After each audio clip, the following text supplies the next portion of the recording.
Welcome, everybody, to the Making Awesome podcast. This is episode 233, which is apparently named Unnamed Suffering in our show notes, but it is Are Perfect 3D Prints Possible? And more specifically, do they actually matter? So, if you all are joining us live, do make sure to leave a like, get subscribed, and all of those things. Jacob, I think that this week's been interesting. We've both kind of gone through some pain points when it comes to 3D printer calibration and trying to obtain what we would consider perfect prints. And I think that we both went down the same path of, at the end of the day, F it. It doesn't really matter. But Yep. I want to get, kind of deeper into this. But real quick, do want to shout out the sponsors of this stream before we get too deep. Do want to thank Printed Solid for being the filament sponsor for the stream. Of course, you can enter in that pinned chat message to win some awesome Made in America Printed Solid filament. If you are outside of the United States, do note it is not available outside of the US, and instead you will win a shirt, or we will take the value of that shirt and donate it to the Sanjay Mortimer Foundation or charity of your choosing, should you win outside of the United States. Huge thank you to Construct 3D, the sponsor of this podcast. So if you do want to get the UK's fastest 3D printers, the world's first bamboo 3D printer, you can do so by clicking the link in that description or going to construct-3d.com. These are business class machines for business class clients that are designed to run as effectively lights out as possible. Check them out. I think you'll enjoy it. Of course, we've done our entire tour of their facility and had a bunch of fun. And, well, one of the owners happens to be the co-host of this show. So it's nice when we can kind of self-sponsor. I should probably start using 3D Musketeers to sponsor the show, too. But that means you have to do I can do my own, but I think it's a lot funnier if you do it. But we'll have to talk about what to say. We'd have to get a script I was gonna say, because I know you think almost nothing about how cool you do. Say, I can't do it off the top of my head. I'm not you. I'm not good enough. Yeah, I was gonna see, are you good to do it off the cuff? But I guess that answer's no. Honestly, all I know is you do really cool print service and scanning, and that is it. I mean, that's kind of the base of it. We do a lot of reverse engineering work from the 3D scanning work, and we do, which is currently one of the big things we're working on, which I can show one of the pieces for it. We do a lot of like, oh crap, last minute kind of things. So yeah, if you do want to hang out with us after the show, you can join at the $10 tier and higher via Patreon, PayPal, YouTube channel members. Links all, of course, in that description.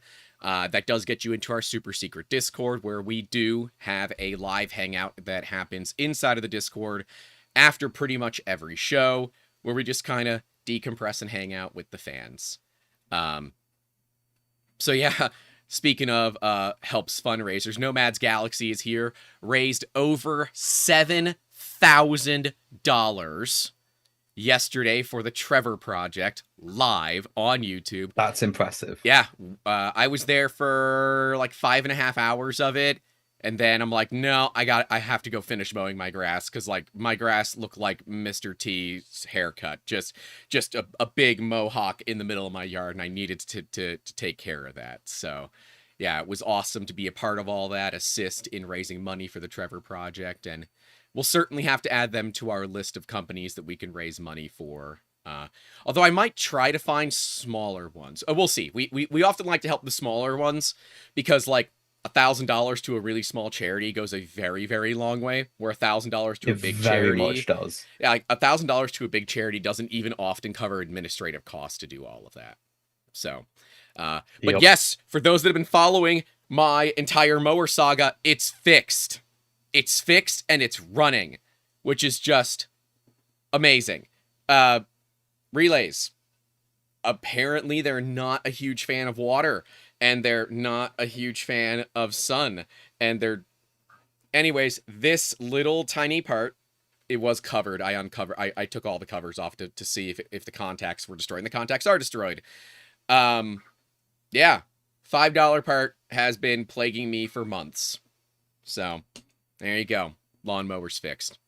Um, so yeah, like, subscribe. Let's jump into it.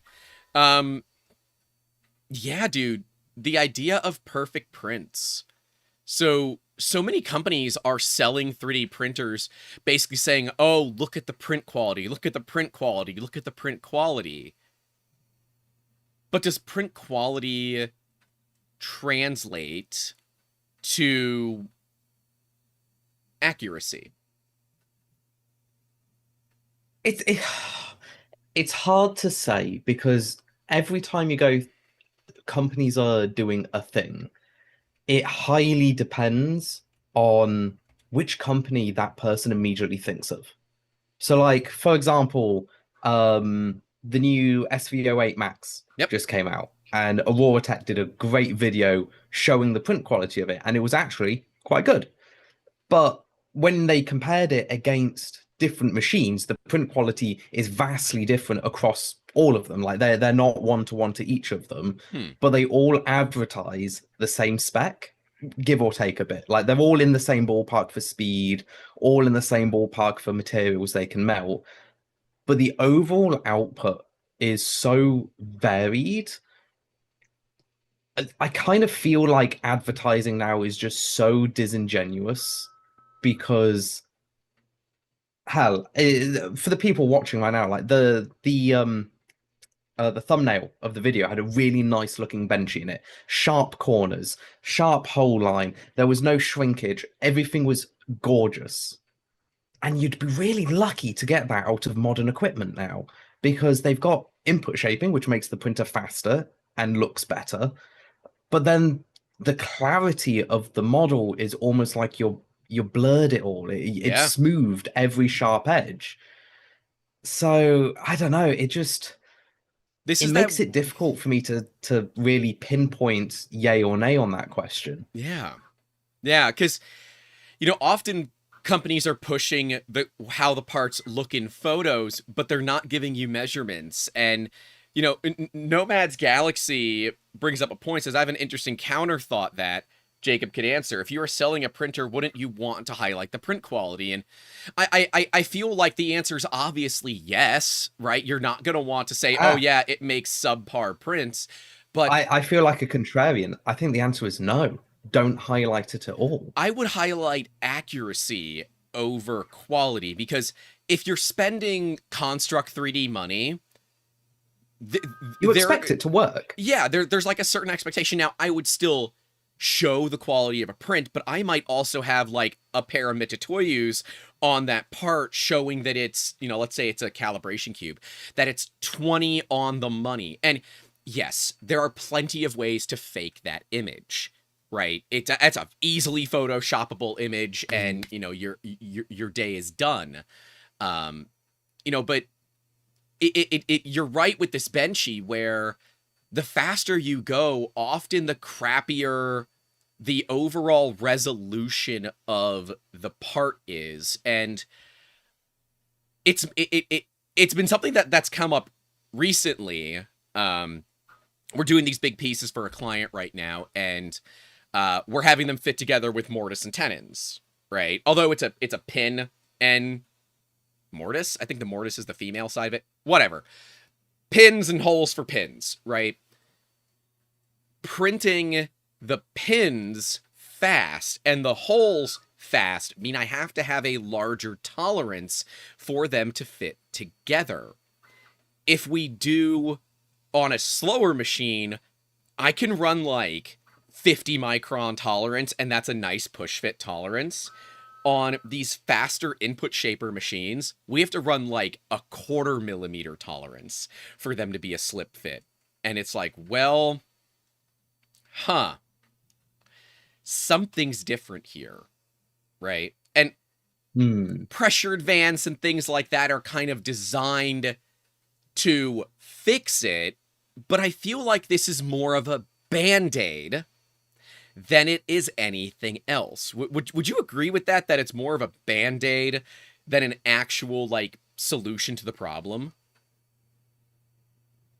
Kinda. So I think pressure advance keeps getting a bad rap because it was never designed for speed. It was Right. designed to take your current exact speed settings and then work out the flow rate calibration for that part. Mm-hmm. Whereas what a lot of companies now do is they put input shaper on and pressure advance.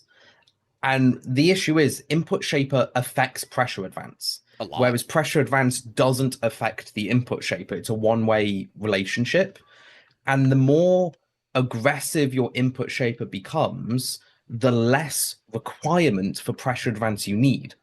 Because the whole point of pressure advance is if you're slowing down for a corner and then you're taking off again, it will dynamically lower the flow rate and then increase it in advance so it's in the correct area where you need. Input shaper, however, the entire goal of input shaper is to stop the printer slowing down Right. as much, which means you're doing less pressure advance or less requirement for a pressure advance. And you add both of them together, and you can just end up in this situation where the part looks visually incredibly nice, but the corner quality and the tolerancing of the part is just non-existent. Right. Whereas, so for an example, before Input Shaper was quite big, we had a very rudimentary version of Input Shaper in our prototype machinery before it got updated to the new version, which is what's on our current ones now. We turned off pressure advance every time we'd print a benchy because the over extrusion at the corners made the corners look slightly sharper. Mm-hmm. And then that visually looked a lot better. But from a tolerance point of view, it was worse. And now we're kind of seeing the opposite where you get a Clipper style machine. Now, Clipper is notorious for having this issue because they have two values for input shaper. They have an X and a Y value. And if you've ever looked at how Cartesian coordinate math works, you can't do input shaper on more than one axis at once. Because if you've got an X component and a Y component and the Y is different to the X, well, you physically can't resolve that math. It's impossible to figure out.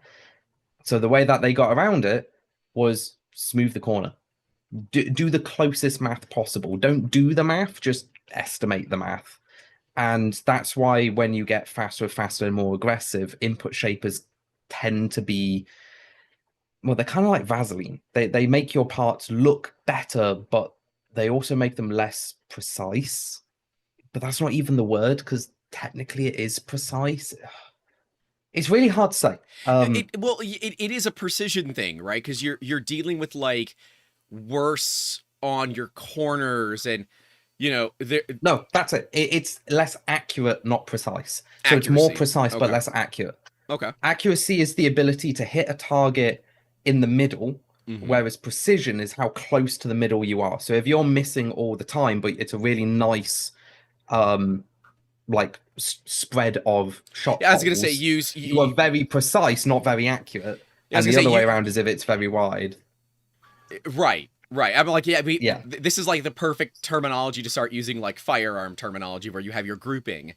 Yeah. And are you hitting that bullseye and you're just, same hole over and over again, or are you like up at the 20 point mark, but you're still punching the same hole, right? Yeah. Your precision is there, but your accuracy is not. So that seems to make a little bit more sense. But yeah, it's interesting, and part of this is coming up from our fun times looking at the Prusa Core 1. It's pretty serious VFA issues and what that means for the machine and what that means for like where we believe the problem is. So we have someone in our Discord that's identified a potential with electrical filtering, that there is a voltage and EMI issue in the machine. However, it does not appear that attempting to solve the EMI issue solves the VFA issue. Mm. EMI is affecting, so that's electromagnetic interference for those who don't know. EMI is affecting the VFAs on the machine, but it's not causing them or solving them. It's just changing them. We've identified a couple of other things that we're working with Prusa on, and the goal is to solve the issue and then release a video about it. right? So if we can solve the issue, we release a video about it. Hopefully, at that point we've solved the problem with Prusa as well. So we have like this joint solution task force, if you will. And it's why you haven't seen the Core one on the channel, because it's a great machine. I love it. But you have to be very careful about how you print things on that machine to keep the VFAs from being a problem. Because a VFA, or a very fine artifact, does impact surface quality. Oh, do you use the word very fine artifact? I've always done it as vertical fine artifacting because they're lines. They are, but they're not always vertical. Ah, I've I've never always heard said it as very very fine fine artifact. artifact. I've always heard of it as vertical. It could be vertical fine artifact. I've always said very fine artifact. You all tell us in the chat which Put a poll your up. I want preference to is. try the poll features more and see how it affects the analytics. Okay. Yeah, sure. We can poll this. Yeah, let's put a poll up. Let's get some user interaction above the current amazing user interaction we get. Our chat is amazing. I love our chat. Yeah, they're pretty awesome people. Yeah, give me just a second. I gotta type all this in.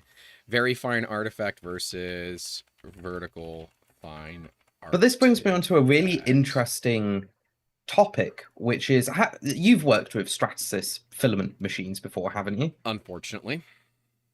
They have some of the worst surface quality, in my opinion. It's okay. I can say I'm blacklisted by them. Fuck them.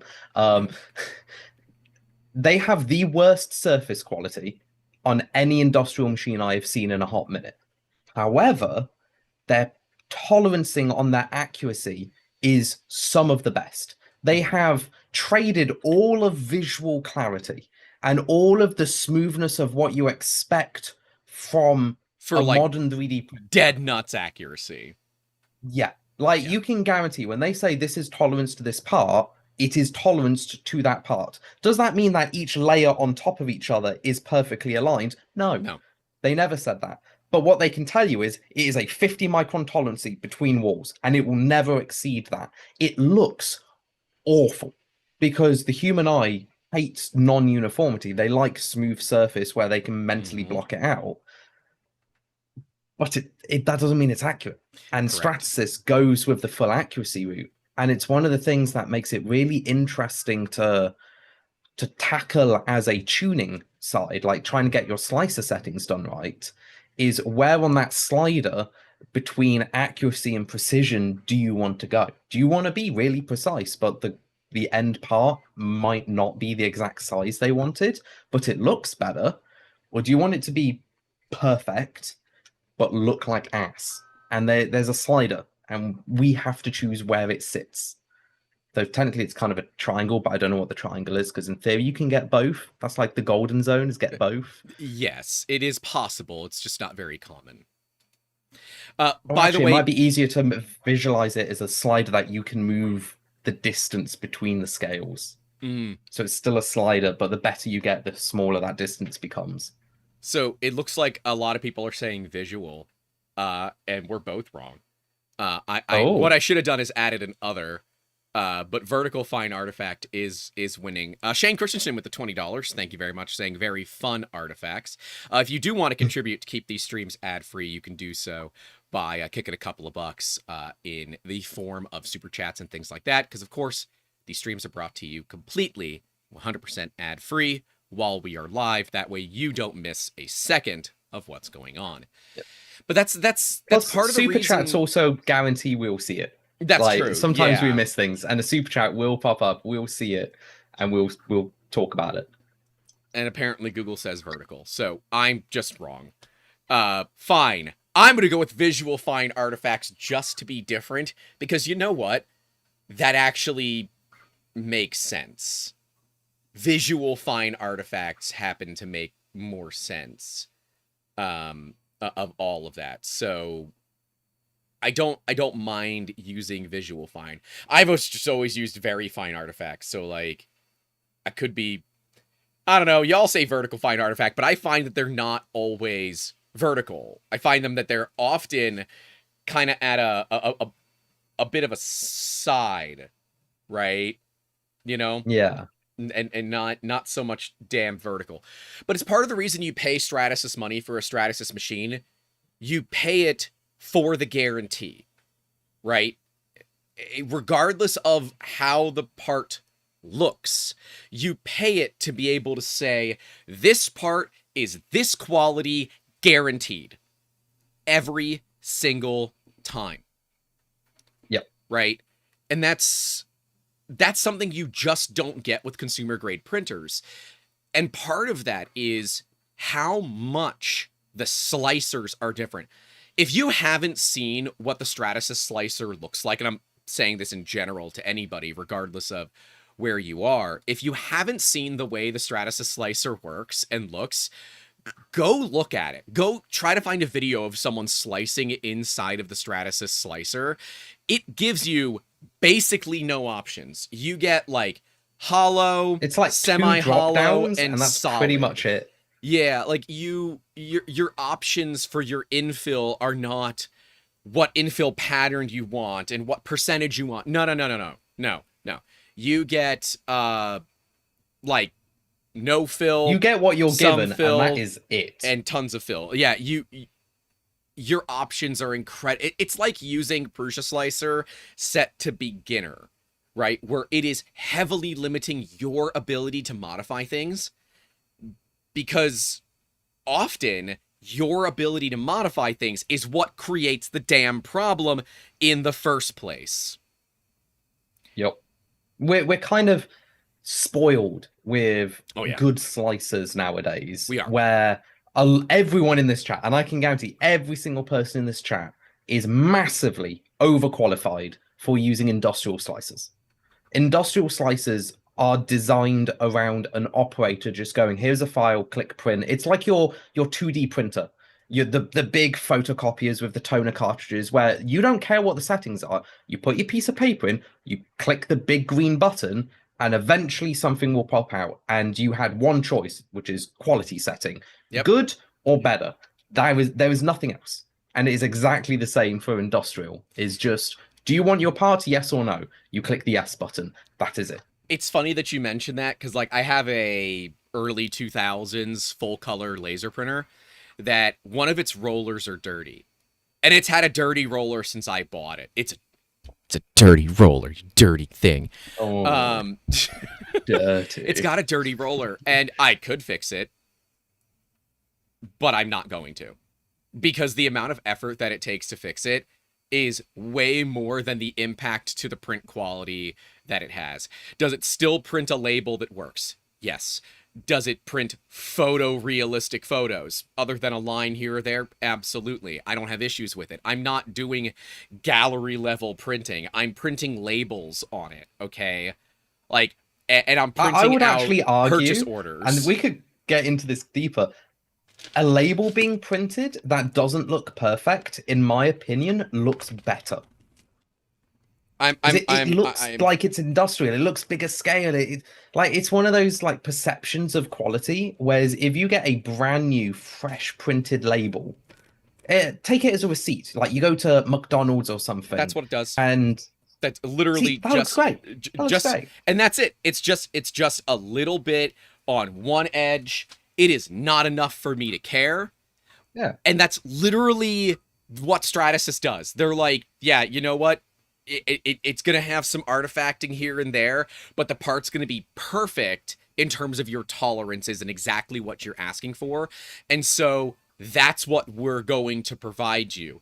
You are not going to take the time to clean that because this doesn't matter. You're just going to use it because you care about it functioning. You don't care about it being immediately dead perfect. And now I'm upset that I've just sat here and like given a reason for people to buy a Stratasys printer. So I'm going to give them a different reason not to buy one, which is you can save a ton of money by just buying a Construct 3D printer. Certainly when the C2 comes out, all you Stratasys owners, might be time to to put in elsewhere. perspective, Stratasys doesn't use an input shaper. That's fair. They don't. So I'm going to end the poll here. 56 votes, vertical fine artifact 66%. So there you go. You know, pretty obvious on that one of what the community thinks. But I think that like the VFA, specifically on the Core 1, so like the VFA on the Core 1 does not present itself in the corners. It presents itself after the corners and during movements on the x-axis. We believe we've identified some issues with the bearings on the x-axis, but I am awaiting further instructions from Prusa, well, I go directly to testing for Prusa support. I know people there, so I just Okay. I bypass Let, the BS. let me ask you this then. Do you think the VFAs are acceptable or not? Because I think we're Absolutely going to not. have a different answer for this. I think they are. On the Prusa Core 1, they are not. They So are not because of the price point. I think this comes also down to the mindset difference between visual versus tolerance. I could understand, and I think I agree with, even if it's an unintended side effect of a VFA issue on a select handful of machines. Let's assume that it's across everyone, just for the sake of what I'm going to say next. Mm-hmm. The tolerance level that a Core 1 produces, I would trade that VFA for the good quality and guaranteed performance of the rest of the machine. And that's the same mindset as the Stratasys. It's the same mindset with everything else. Is which part of, do I want it to be visually perfect or good in every other aspect? But it's not. Is it not, though? No. The To VFAs be fair, I actually. don't know how bad they actually are. I've only seen a couple of The photos. VFAs can cause enough surface differentiation that your tolerances are now out of spec. Ooh, okay, that is bad. Yeah. I can't Now, justify that. I've learned that like tuning your accelerations can try to fix this a little bit. And the amount of people that have used the Prusa input shaper tool and have found it doesn't change anything has further proved to me that it's not a digital thing, it's a physical thing. It's a mechanical thing. Yeah, and like it's the same power supply, it's the same cables, like it's literally the same cables as the Mark IV and the Mark IVs, but you're dealing with Core XY versus Cartesian, where Cartesian, it is much easier to deal with VFAs on it because you have two independently controlled axes, right? You have your y-axis and your x-axis. Yep. Because they're independently controlled, they're much easier to deal with. Whereas for Core XY, if you just turn one motor, now the machine is going 45 degrees. So it's not easy to independently control things. With that being said, you can run the same G code from a Mark IVs or a Mark IV on the Core 1. Please don't do that. It does work, but please don't do that. I'm running a very old firmware, so I'm just dealing with it and learning. But it is a way for me to verify that things are the same, and we're dealing. So we're trying to remove electrical issues and say that it's purely mechanical, and then going down the path of where the mechanical issue is. But it is one of those like, I am a trained professional. I literally get paid to do this. So do it at your own risk kind of thing. But in my opinion, yeah. Bollocks. Give me a second. I just unplugged my splitter with my toe by accident. And my Bluetooth died at the same time. Yeah, you're good. You could probably in the background, all my monitors are now RGB. So I'm just going to quickly go onto my desk. I'm a professional. It's fine. This is definitely not a scuffed stream. Very professional. So Marcel Zudwig says, could it be processing power? No, they've got 32-bit processors, so I don't think that's got anything to do for it. At least personally. I see people talking about using different slicers. Please don't use manufacturer-branded slicers, so like Cheaty Slicer. Just use Orca. It's the same damn thing. It's just skinned and gives you less options. So I will say that the Core 1, with the settings that we have on it, I've got it more than passable for what we need. And like, I am comfortable with the tolerance the Core 1 is able to do. I'm just not a huge fan of the quality of the surface finish. But the thing is, when printers a third of its price are walking around it for quality, and the Core 1 is walking around them with accuracy and precision, it's like, where do you have to draw the line and say something is unreasonable? versus something is reasonable. And that's kind of where I'm working with Prusa directly to try to solve this issue. But in my opinion, I think that Pressure Advance was specifically made and designed around the long Bowden extruders to allow them to better be able to handle the corners. Because Bowden extruders for corners have always been an issue because of the back pressure created by Bowden systems. So I notice how Jacob's running at like 6 FPS, so this is always There fun. we go. There we go. Okay. You're All back my now. monitors have now reset. I disconnected one and it reconnected itself. So go figure. Okay. Um Yeah. Marcel said printing a high demanding print and the Core 1 loses cloud connection that Mark 4S doesn't. Same print, same settings, even the interface is sluggish. Couldn't tell you, boss man. We don't connect our machines to the internet. I would hedge a bet though that difference is because the Core 1 is literally a Faraday cage, and the system for all the Wi-Fi controls and things like that are on the back of the machine, inset into the back of the machine. So it's a lot. You're working with a much, much harder signal. I would try hardwiring the Core 1 and see if that fixes it. But we run every machine, regardless of the manufacturer, fully air-gapped. And that is a security thing for us. It's just not worth it. He's using all Ethernet already. Okay. Yeah, dude, literally, it's the exact same board. So I can't, like, you can literally do a Mark 4S upgrade to a Core 1, and the electronics are the same. There is no difference. There's one longer wire, and that's it. There's no other difference. But I will bring that up. I mean, there is some other aspects, like the Core 1, like the gantry is a different weight. Yes. And weight does have an effect in it. So somebody in the chat, I'm just going to try and find it because it was really good little sentence. Sterilium, my A1 seems to produce less VFAs than my X1C. Would have expected the opposite. Mass dampens a lot of VFAs. It does. Think of it as your engine in a car. A smaller engine, when it is vibrating, will produce less vibrations through the vehicle in a heavier vehicle for the same engine. And it's just because mass is part of that equation. You've got the force input, which is the VFAs in this case, and then the mass, which it has to move. Heavier mass, the less it can move. And that's actually a reason why speeding up your printer can reduce VFAs, because now you've got momentum. And if your force is affecting the momentum, it has to do the same. It has to overcome that before it becomes visible. Yep. So speed is one thing, but mass is the other. And the Core 1 is different. It's got heavier parts and lighter parts.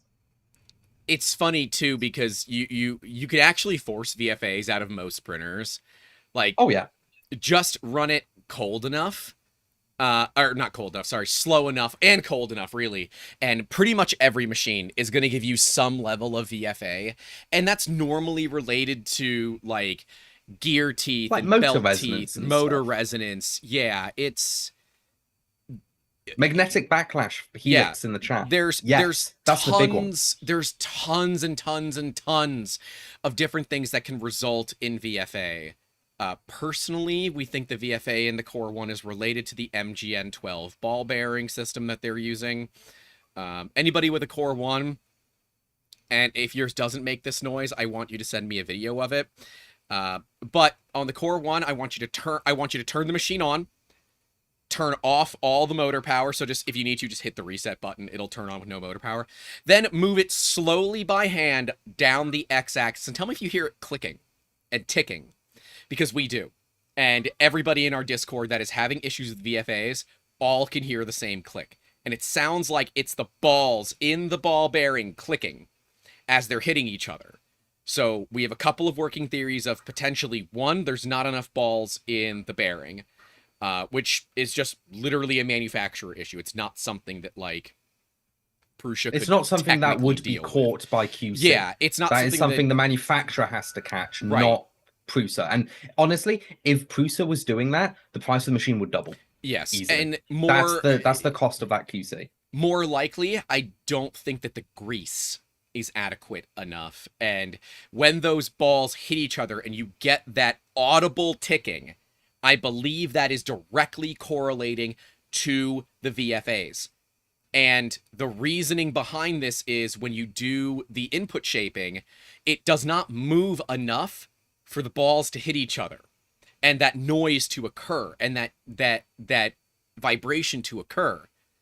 And that's my current working theory and the current working theory of the server. We're going to solve all of this. We're going to figure it out. I don't really care if I have to replace the entire MGN12 with a good, known, working high win rail if I need to. I'm going to find a way around this, and we're going to solve the problem, and we're going to work directly with Prusa to do it. But, Oh, could we get like a Core 1 shirt that is just like I'm missing my balls or something? I don't think we're going to do that. Marcel says, no clicking on all three C1s.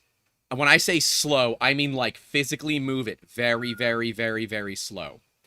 Also, when did calling the Core 1 a C1 become normalized? Because it's caught me off guard entirely. Because now I'm like, oh, they've got one of our machines. No, they don't have one of our C1s. A lot of people call it the C1. Sorry. Uh, So Luke said, it's a 1 to 2 second visible inspection on receipt. You'd have to count it. But I don't know how many should be in there, and I'm not going to take it off the rail. So, yeah, don't take them off the rail. Don't do it. Like Yeah. counting the amount of balls in a carriage is something that the manufacturer should be doing. And that I don't mean Prusa as a manufacturer. I mean the manufacturer of the linear slides. Like they should be the ones doing that. Counting individual balls becomes very hard very quickly. In addition, shut up. In addition, you're not entirely sure the size of them. Like that is very common to batch a carriage with a pretension based on the quality of the balls it adds, and you replace a ball with a slightly larger one to add pretension or remove it when you need it. So trying to count that is physically impossible from a second tier manufacturing pipeline. It has to be done at point of manufacture. There is no way to do proper QC otherwise. Oh, okay. Luke said no counting, literally move the rail in one direction, inspect the gap. So these are all things that we're going to be working through, and again, working directly with Prusa, because we could do it ourselves, but I'd rather work with the manufacturer. This is literally where, like, when I first had my issues with my bamboo, I reached out to the company and said, I want to work with you on this. And they basically said, no. So I'm like, okay, fine. Then we'll go through the route of doing it through the regular customer support system, and it was terrible. So I called it what it was. I was very clear, open, and honest about it, and yeah, was a pretty easy thing for me to deal with. With Prusa, I go to them and say, hey, I'm dealing with this issue. We've got a lot of other people dealing with this issue. Here's our evidence. Let's work through it. And literally, we get tons of responses. We're working back and forth with them. Like, that is a night and day difference for what we expect for companies. Luke's Lab in the chat showing once again why they are mega giga chads, saying they do count the ball bearings in all of their linear rails. Luke has been known to count some balls in his day, so I'm not too surprised by this. Love you, Luke. Yeah, But this does bring me on quite. Let me see what I can do. I've got a gut feeling. This is also why Bamboo Lab, for their P and their X series, went with bushings instead of your standard like ball bearing recirculating bearings. It's just easier. It skips the problem in the first place. It's just easier. It makes maintenance massively harder. Well, but when impossible. you're making a machine that is only designed to maybe last for 2 years instead of 10 years, bushings are a very smart decision. There is a reason big industry, and I'm talking multi-ton machinery industry, they go with IGUS bushings, where they don't have to worry about ball bearing recirculation affecting what they do. But sir, IGUS calls them dry bearings. Yes, they've got their Drylin bearings, their proprietary material, which It's not a bearing, tastes it's a really bushing. nice. It's not a bearing, it's a bushing. And I don't care. It's a bushing by definition, IGUS. I love you all. You make cool products. I use it. It's awesome. It is a But it's bushing. not a damn bearing. I actually have a prototype machine made entirely out of Igus's stuff, and it's really good. My Task There's 6. only one downside. I need more motor power Or because there's slightly more friction if you want to keep the same tolerances. its backlash is kind of high. Yeah. Speaking of high backlash and things like that, we have released new merch, shop.3dmusketeers.com, and I just tagged one of our more recent shirts, which I think, since we are streaming, is a fun one. It says, and I don't have one handy, otherwise I would be wearing it. But it says, "I'm on the spectrum and I'm dropping packets." So it's called Packet Loss. It's in the store. It's also tagged in this video. So if you are a part of our Discord, there are discounts for the shirts and things like that, merch and everything. And of course, we are always taking ideas and things for future clothing, that you guys might want. But yeah, I look at what's occurring in the market and I'm seeing a lot of companies dealing with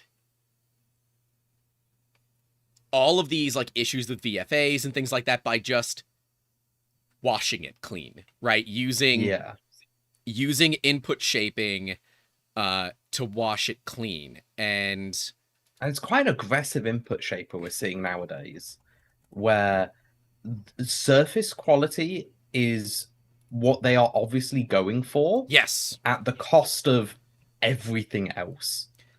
And it implies that this is what the consumers aren't necessarily educated about, is this slider between tolerancing and quality.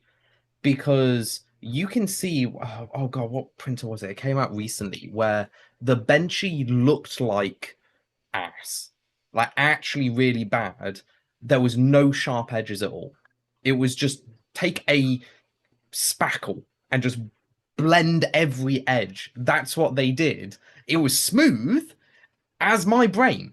It was not sharp in any way. It was just smooth all over.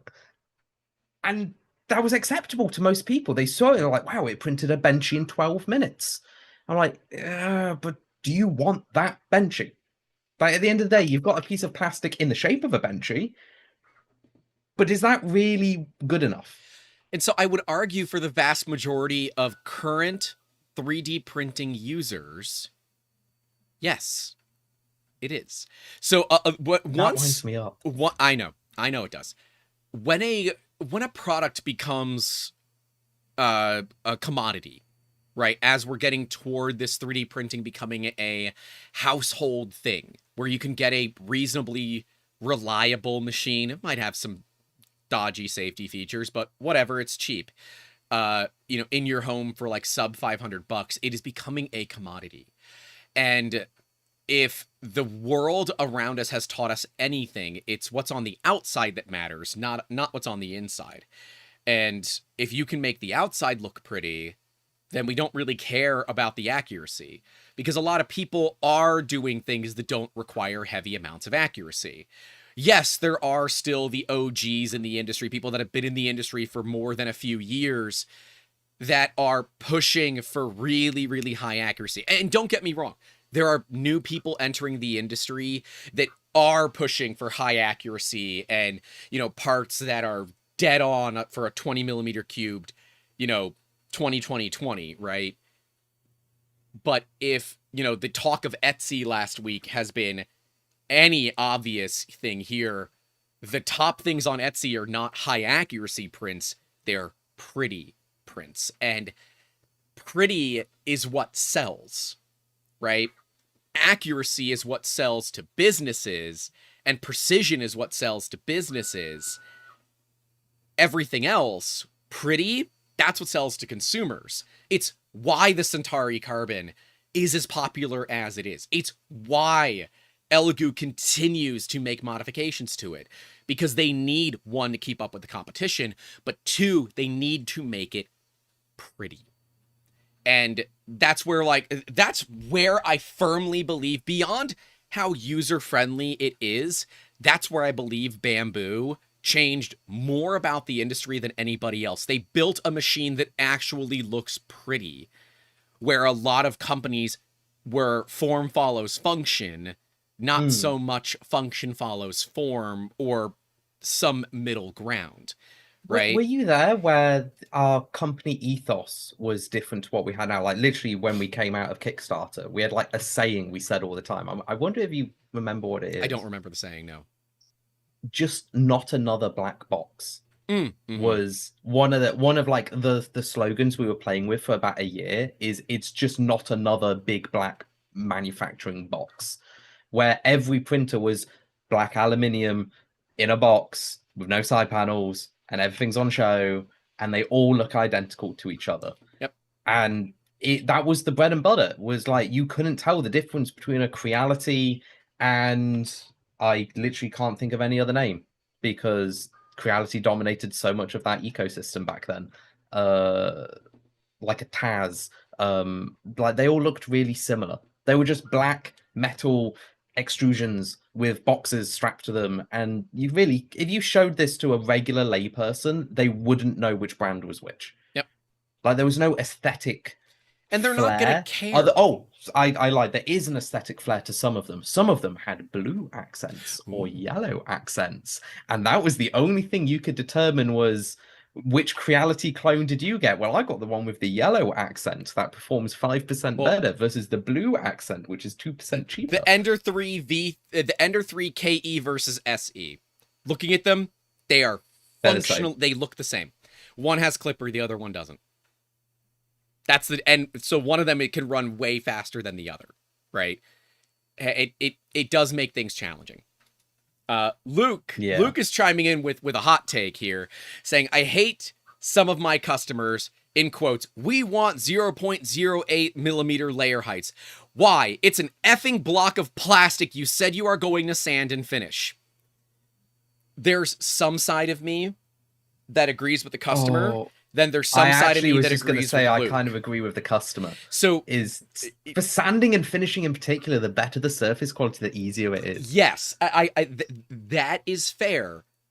But how much extra effort is it instead, before you sand it, to hit it with a little bit of sandable filler primer that will take care of any of the higher layer lines, right? So we have a few customers that get very generic parts. I'm going to go with generic parts from us that do a lot of sanding and finishing on them.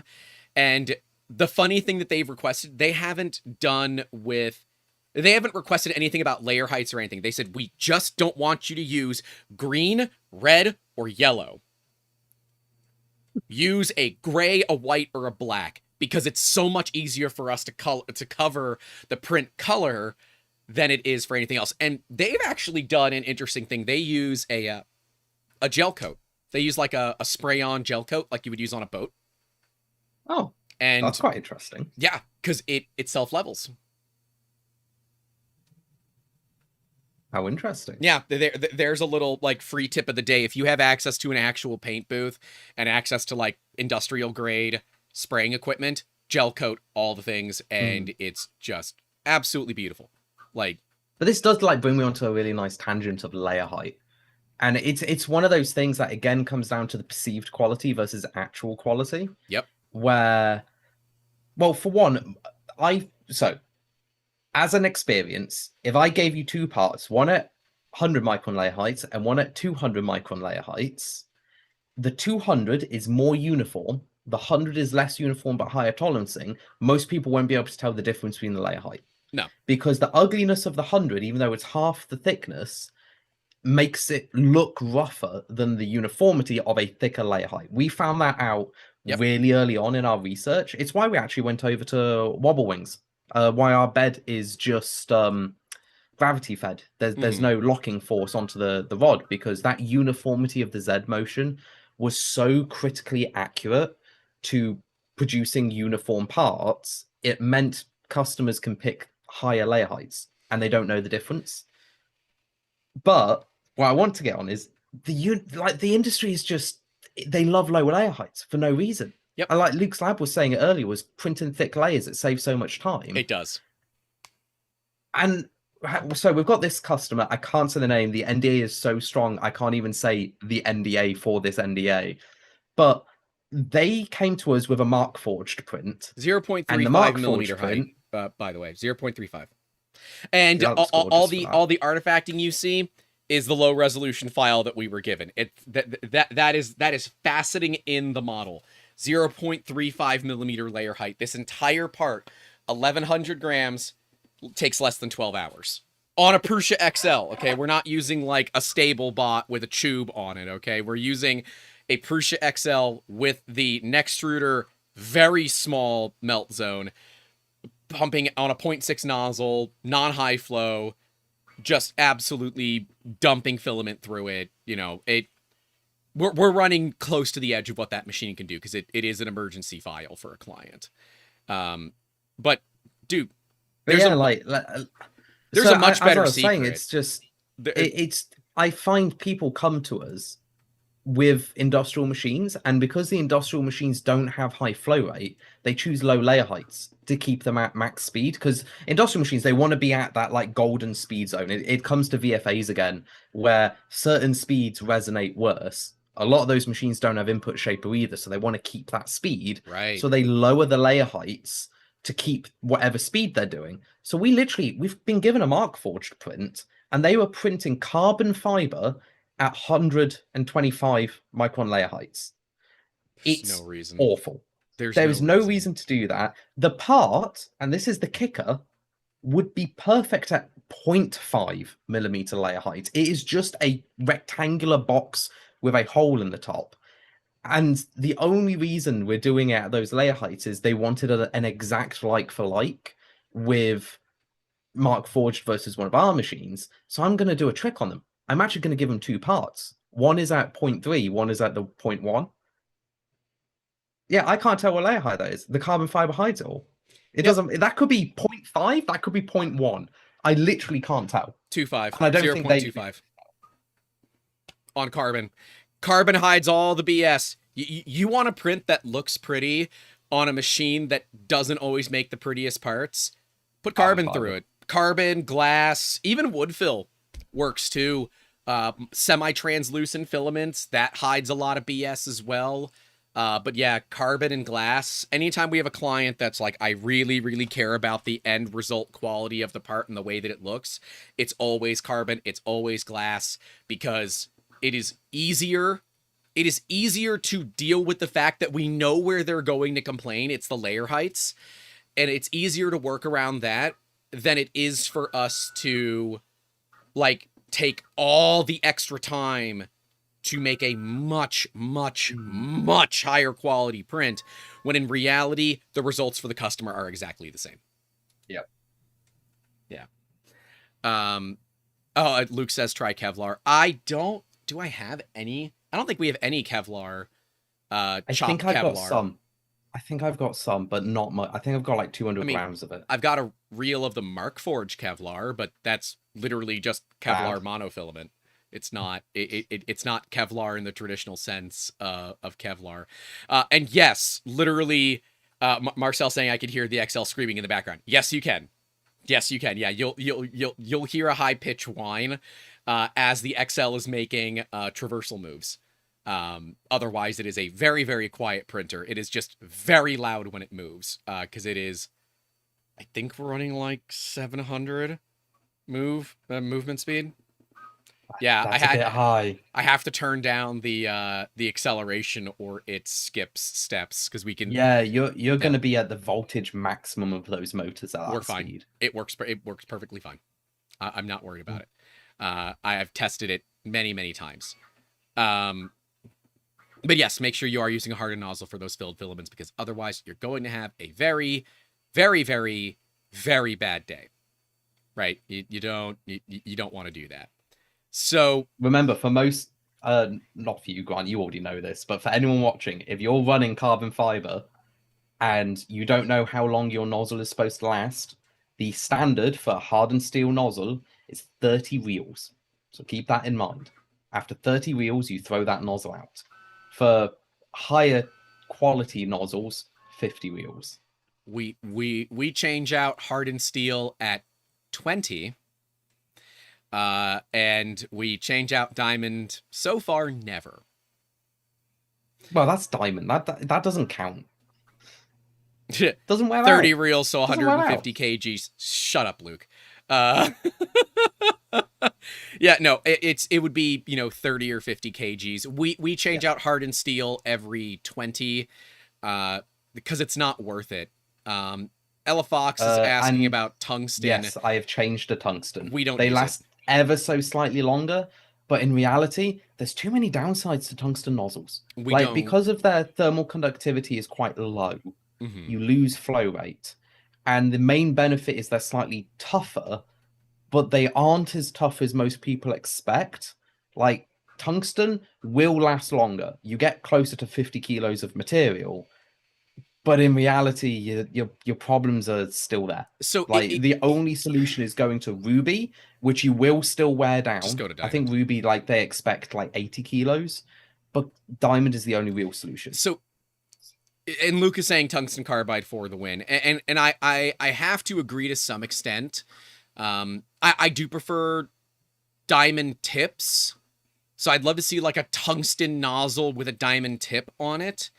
Mainly No, because you know what I'd love to see? Copper nozzle with a diamond tip on it.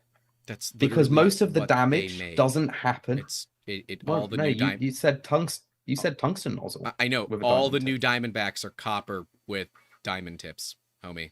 Yeah, so And why do you want tungsten? why do I want that? Because Yeah, I want superior abrasion resistance. but the copper doesn't abrade. It's always at the tip where the pressure's formed. It is going to abrade to some extent, especially when you look at long term. How much? Don't know. Don't have the tools to deal with it. But in my head, okay. Now I could just be crazy. The path at which it's going down has to get abraded to some extent. It has to. You would be really It surprised at how polishes. low that is. Yeah, and So most of the wear is on the pressure spike as Mhm. it goes through the nozzle, Correct. as it starts rounding those areas. The actual laminar flow as it's going down Mhm. generally doesn't, because it's not digging in, it's just flowing past. Fair. Assuming that the nozzle's clean, right? That's Yes, that's assuming always it the is thing. clean. Luke brings up Though, a to be good fair, point. carbon fiber material is great at cleaning nozzles. Because if you've got Yes. carbon deposit, the carbon fiber will just abrade any deposits you've got in that nozzle.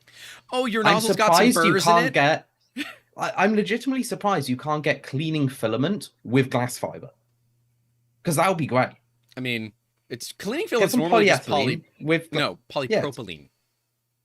I thought it was polyethylene because That's it wants to basically stick to everything. PE. No, polypropylene doesn't stick to everything, and that's why it's a great cleaning filament. I thought it was the other way around. I thought you wanted polyethylene because it sticks Someone to check everything. this. Someone check this in the chat. Let us know. Is it polypropylene or polyethylene I in think it's cleaning filament? polypropylene, PP, rather than PE. But Yeah. I could be wrong. Either way, I'm surprised they don't put glass or carbon fiber in it, just so if you've got carbon deposit, it also gets rid of it. Mm. So Luke said that Doug's saying it HDPE. So there's a polypropylene. there's a PE. So And then Luke was saying that he likes tungsten for a very specific reason. You can torch the hell out of it and it doesn't matter. He said, I can't clear a That's diamond true. nozzle. You absolutely can. I've done it plenty of times. I absolutely can. Because the needle that you're going to use is way softer than the diamond itself. You just have to be careful not to chip the diamond, because it is brittle, right? Because it's got a cobalt carrier, I believe. Luke, Yeah. I've got like half a dozen B stock nozzles from Diamondback that we're going to destroy. So we should. I mean, diamond is very fragile. Just in general, it's a lot more fragile than people think. But PCD, polycrystalline diamond, is even further fragile. uh, you know, just because of, the cobalt carrier and all of that. But yeah, the nice thing with, so like people asking about the silicon carbide nozzles from nameless geometric company in China. I have used them. I have one on my XL currently. I do not trust it for long-term printing at this time. It is wear resistant. It is dirt cheap. It is, however, not an official product. It is not officially licensed an extruder. It has been reverse engineered. And from our testing, the tolerance is not great. Like we're plus or minus like half a millimeter from what it should be. And that is suboptimal on specifically tool changers. So Yeah, while it is tool cheap, changers, you need to pay more to get accuracy because that is really what you need. yeah, it is. But there are ways to hide a lot of the crap. I mean, it was talked about earlier, but fuzzy skin. Fuzzy skin is a great way to hide the shame. So if your Fuzzy printer, skin's poor man's carbon fiber. it is poor. It really is. Oh, you want the look of carbon fiber without carbon fiber? Point one, point one fuzzy skin. Just point one, both X and Y or whatever the settings are for fuzzy skin. Yep. And you're pretty much there. You could. Oh no, you could do bad, but do the nozzle width is the point distance for That's the pretty nozzle. big. Point four is point four because you can't get more resolution than that because your nozzle is literally a felt tip pen. So make your point distance 0.4, but the depth in and out is like 0.05 or 0.1. Yeah, And PC that does Vandalist. perfect. PC Vandalist puts perfectly. A slight fuzzy skin is the carbon fiber we have at home. It's so good. I use it on every printed part that I want just to take to another level. Yeah. Fuzzy skin. It's so good. Now, the thing with fuzzy skin that you have to remember is you are going to throw accuracy out the window when you do that. Because you're going to have some level of variability. If you are going for something that just looks good and has a fair bit of tolerance, then you're fine, right? The fuzzy skin trick is good. But at the same time, like, if you've gotten this far and you're still trying to figure out what to do, put a hardened nozzle on and run carbon fiber and just be done with it. That also works. But, is it possible to obtain both optical clarity and technical accuracy, right? That's that's the real question here is, can you get both? Is it possible? Yeah, I think it is. So, bit of preamble. So I've been sending Grant messages backward and forward this entire last week as I've been metaphorically chasing the dragon of perfect print settings. I have been sending Grant little 5-second videos of, oh, look at this little bit right here. How can I fix this? I think it is possible to get absolute perfect prints with high speed, high accuracy, everything. Is it worth it, though? Is it worth the BS? How many hours have you spent tuning this to be as close to dead nuts perfect as possible? Like, is it worth? And this is where we come into the, what is your time valued at to you?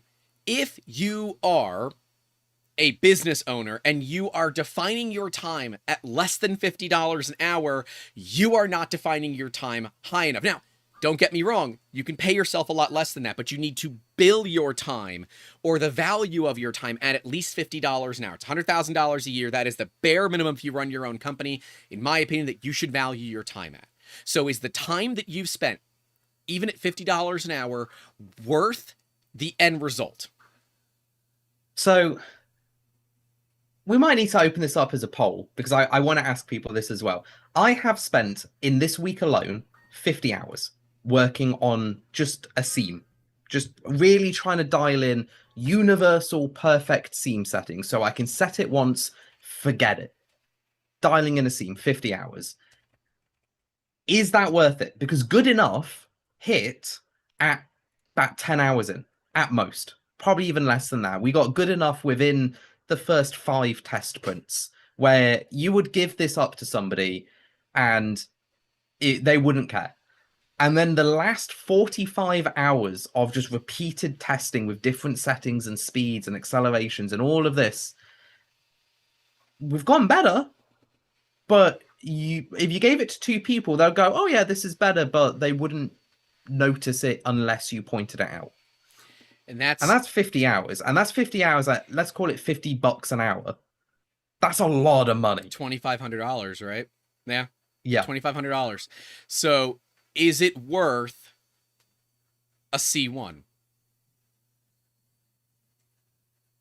Is it worth spending an entire printer's worth of money just a very nice printer's worth of money, not just like if you say, is it worth me spending a printer's worth of money? A Centauri Carbon at $50 an hour is 6 hours.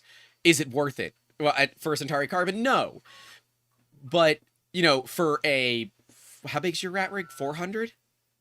Yeah, it's a 400. So 400. is it worth it on something like a 400 rat rig? Is it worth it? I don't know.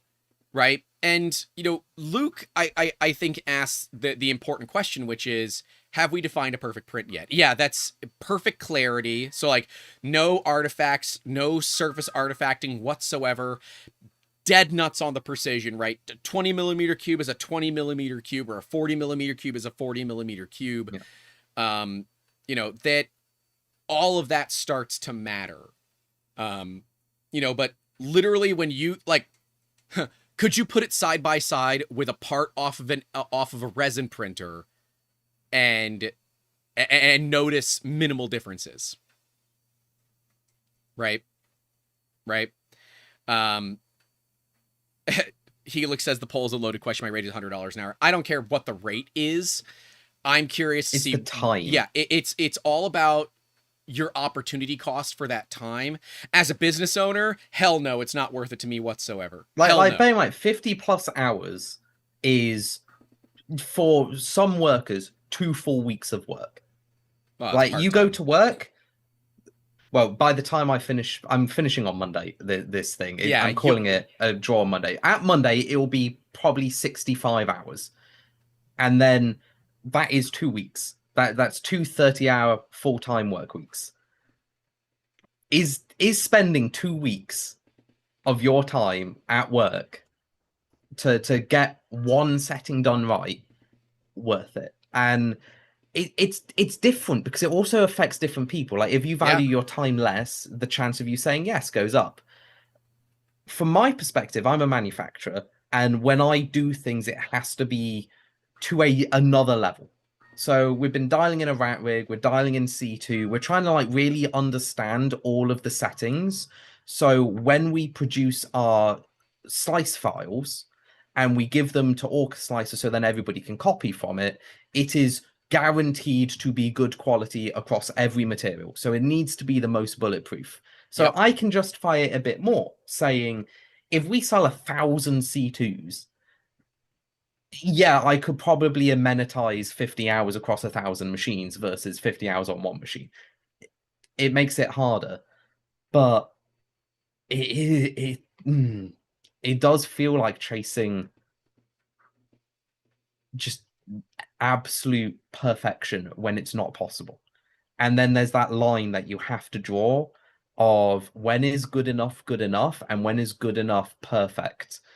And is perfect destroying good enough? Because that is something that I've always dealt with. When I was at university, for example, I would get worse grades when I was more interested in a subject, because I would go down the rabbit holes to make the code beautiful and readable. For one of my modules, I was actually copying Google's programming style of how do they lay out their comments and how do they lay out their files.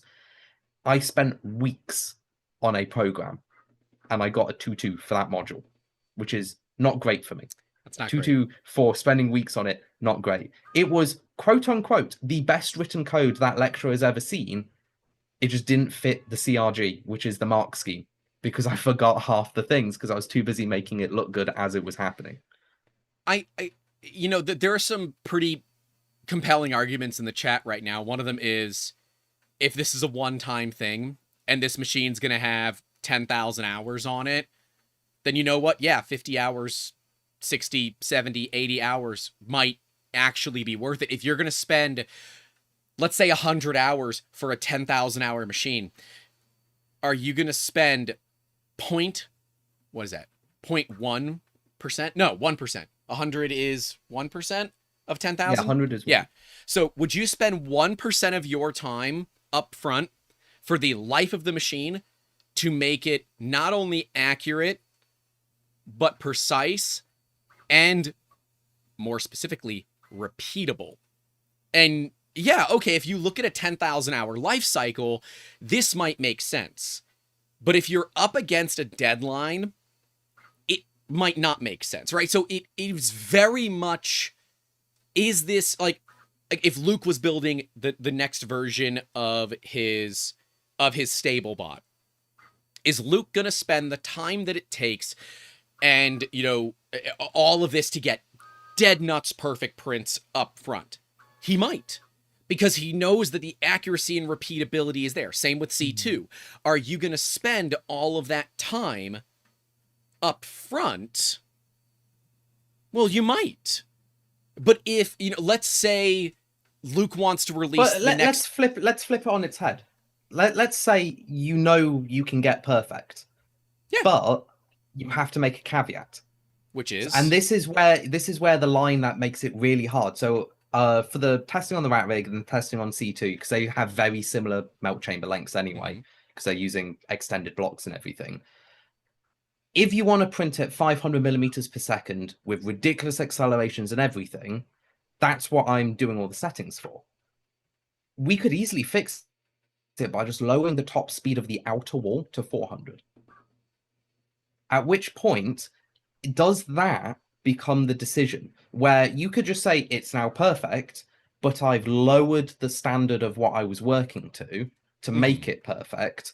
Or do I put the extra effort in to bring it up to the other standard? Like, so Bamboo Lab does this. Like, a lot of people probably don't notice this. Bamboo Lab slows that outer wall speed to being quite conservative to the rest of the print speed.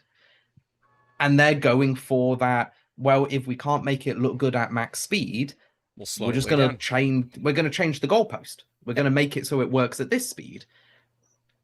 As a designer now, doing that decision, where do you decide? Do we do it or do we not do it? Do we change the goalpost? Do we change our outer and inner walls to 300 and leave our inner at 500? Or do we try to aim for everything works perfectly at 500? That is really one of the big challenges between trying to chase perfection and what is perfection. Yep. Because if the end goal of perfection is just the surface quality is perfect, well, it's a slider still. You could do perfect at 60 millimeters per second, or you could do perfect at 120 or 200. It's where do you choose that stance that you're going to sit on, that mountain that you will not move from. And sometimes you have to move it. And I don't know when to move it. That's the big thing for me. I'm struggling with that. It's my physics teacher in high school taught me this, and the Germans in the chat are probably going to kill me for it. But good ist und gut genug. Good is good enough. And I'm not German, so I can't help you with the pronunciation of that. But good is good enough. And, you know, at what point are you sacrificing good enough for perfection, where in reality that extra 10-15% doesn't matter? It just doesn't. At the end of the day, you as the user will have a significantly higher discerning eye than your customers. I've shipped parts to people that to me are not great, but they were looking for a cheap part. They needed it fast, kind of thing. And I'm like, you know what? Whatever. It'll be fine. They're like, this is the most amazing 3D print we've ever seen. I'm like, excuse me? Okay. Sure. That's works for me. You know, leave me a Google review kind of thing, right? Oftentimes they do. A lot of times they don't. But every now and then you get lucky. That world, to me, is where a lot of businesses live. Which is like the good is good enough, right? Perfection, make perfection the show machine. the machines that you want to show others. You know, when you like companies that show off marketing stuff that, oh, look at the quality of our print. That is not a stock profile. We all know it's not a stock profile. But does the average Yeah, I do feel a bit consumer? out of it for that because I never do that. I always Yeah. show, like at every show, I bring print farm machines and I use I don't even modify the settings. It's like this is a part with the default settings on a 2.5-year-old machine because then you can guarantee if you're seeing it here and it's working, you're going to get the same. You're not getting the demo mode polished part that just looks good and then you're going to get it and you're depressed because of it. You should, I don't It's know if all you do this. You should have some sort of like thing next to the printer that says how many hours it has, the settings that you're using. Like that, it could even be a little e-ink display that could be updated via NFC or something like that. Just a really, really cool way to show people that, like, no, this is not, this is like, we took this off of our print farm to bring it here and show you guys. This machine has 6,000 hours on it. It's had this many hours of maintenance. It's running this file with bone stock settings inside of Orca. Because I think that a lot of us have gotten so jaded to manufacturers running very conservative print profiles at shows It's versus like, when was the running last like, time you went to a show and they are either not printing, doing a demo file, mhm. or you can obviously tell it's very custom settings just to make that part look good? Pretty much anytime I see a manufacturer at a show, I am that, especially if I know their products, I look at it and say, is this custom? Is it making different noises? Right? You know, manufacturers that don't print with their machines at shows, I raise an eyebrow at, because if you're so confident in your machine, why is it Why not isn't it running? working? Why can't I see it? And if there is like, oh, this gets, you know, it got damaged in shipping, tell me. Tell me that it got damaged in shipping, and quite frankly, fix it. I want to see you repair it on the fly, because you should be bringing repair parts to fix your printers, Oh yeah. right? I I've remember. actually sold to a college an entire batch of machines because one of their technicians was walking by the trade floor at the right time where the nozzle got absolutely destroyed. Somebody dropped something in it because it's a trade show. You can't tell people stupidly don't put things inside the machine, and it bent the nozzle. So we swapped the nozzle out in under 10 minutes. And it was quite an in-depth repair because I needed to take the extruder off to get to the bit that they broke. It's probably the worst repair you could do at a show. Obviously, it happens at shows because that's when all the worst repairs have to happen. And we repaired in under 10 minutes, and the technician was just watching the entire time. And he went, that would have taken weeks if we were trying to do that on their machines that they had. I won't say their machines just in case they still have Are you them. forgetting the I first don't time know if that they we got met? rid. Yeah, that was Use the honestly actual the worst example. experience we could have Yeah, had. this was at Smurf of 23. Was the first day, and you know we come over to look to film, and you are like neck deep in this in C. It was a C1XL, I think, right? No, no. So it was the prototype to the prototype of the Silver Series, which is the prototype to the Black Series, which is the prototype to the C2. Okay, so it was It's a C2 it was a prototype. Skunk Works machine, and it was clogged. Something was wrong. It wasn't working right. So I'm like, all right, let's pull the extruder. Let's look at it. I'm like, okay, it's clogged. Yep. You know, do you have We got Allen? handed some really nice filament that I didn't check the settings on. I just put it Yep. in, and it was a slight foaming PLA with not foaming PLA settings. So it instantly clogged, and I was dying because that machine was the centerpiece Yep. of look how cool this machine is, and it died instantly. And so what did we do? You ran over to the Prusa booth and stole an Allen key. Yeah, I went over to the Prusa booth. I went because I know they carry tools, right? Like out of everybody there, I knew them the best. So I'm like, hey, I'm stealing tools. I'll bring them back. They're like, okay. I'm like, okay, bye. Stole the tools, ran back. And we forced the clog through. We put different filament in, and it was printing the rest of the show perfectly fine. And it was, and I looked at it and said, damn, that was actually much easier than it is traditionally to clear clogs, right? Yes, there are now products that have made it easier to clear clogs. Like they have ramrods that you can use to push clogs through. But when you're at a show and you're dealing with like limited, you know, availability of tools and things like that, you kind of have to think outside the box. The other option was we were going to try to find a torch and just torch the nozzle, That would have also worked. and burn it all out, right? Yeah, because the you know your two basic options are you deal with forcing it out, or it can't be clogged if it's liquid, right? Like those are your two basic options, and you know we were prepared for option 2, but we wanted to go with option 1. Option 1 worked perfectly, and the machine was running the rest of the show. But yeah, I would it shows a level of confidence where even on a printer that is a skunk works, like literally the first time this hardware is put together, that printer had 6 motherboards on it.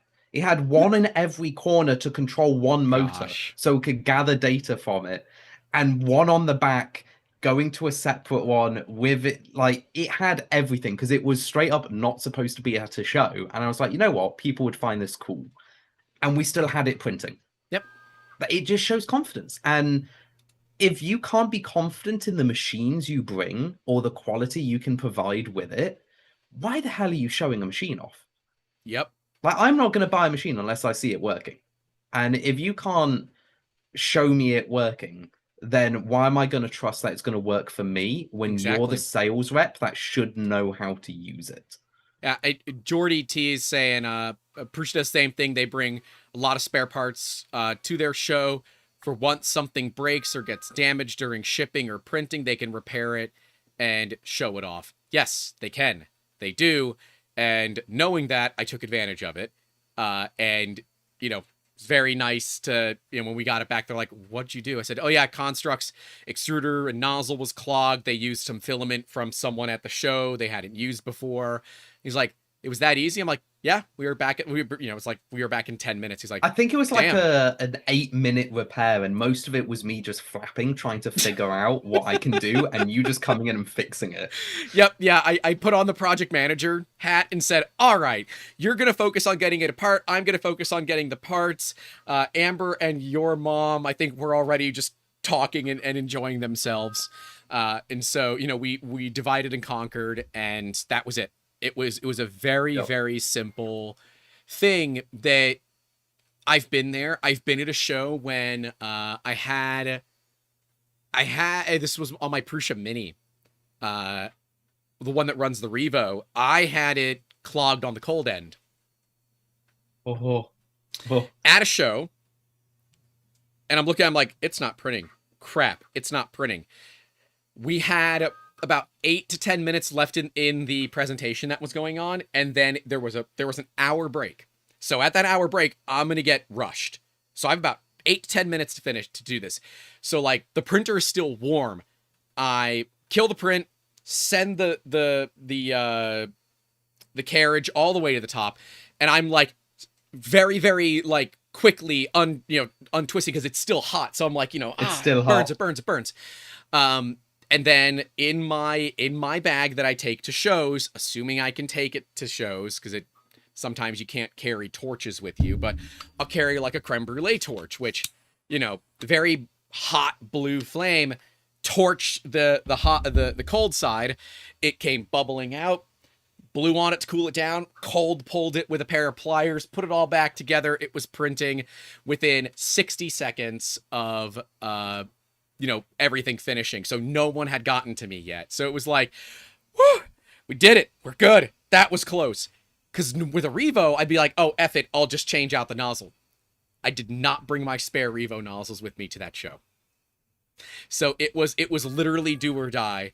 Of course, the other option is on a Mini, you just disable its filament runout sensor and just let it print air. But, it's nice having it doing a thing. Mm-hmm. People can tell. They don't know it, but they can tell. They can. And there were people there that were kind of watching it. They're like, damn, you know what you're doing. I'm like, yes, I do. I've been down this path before. Yeah, I mean, there's a PC Vandal said 3D printing war stores. Let me know. Oh, we've got loads. Oh, I've got a great one. I've got a great one where I almost got kicked out of Rapid.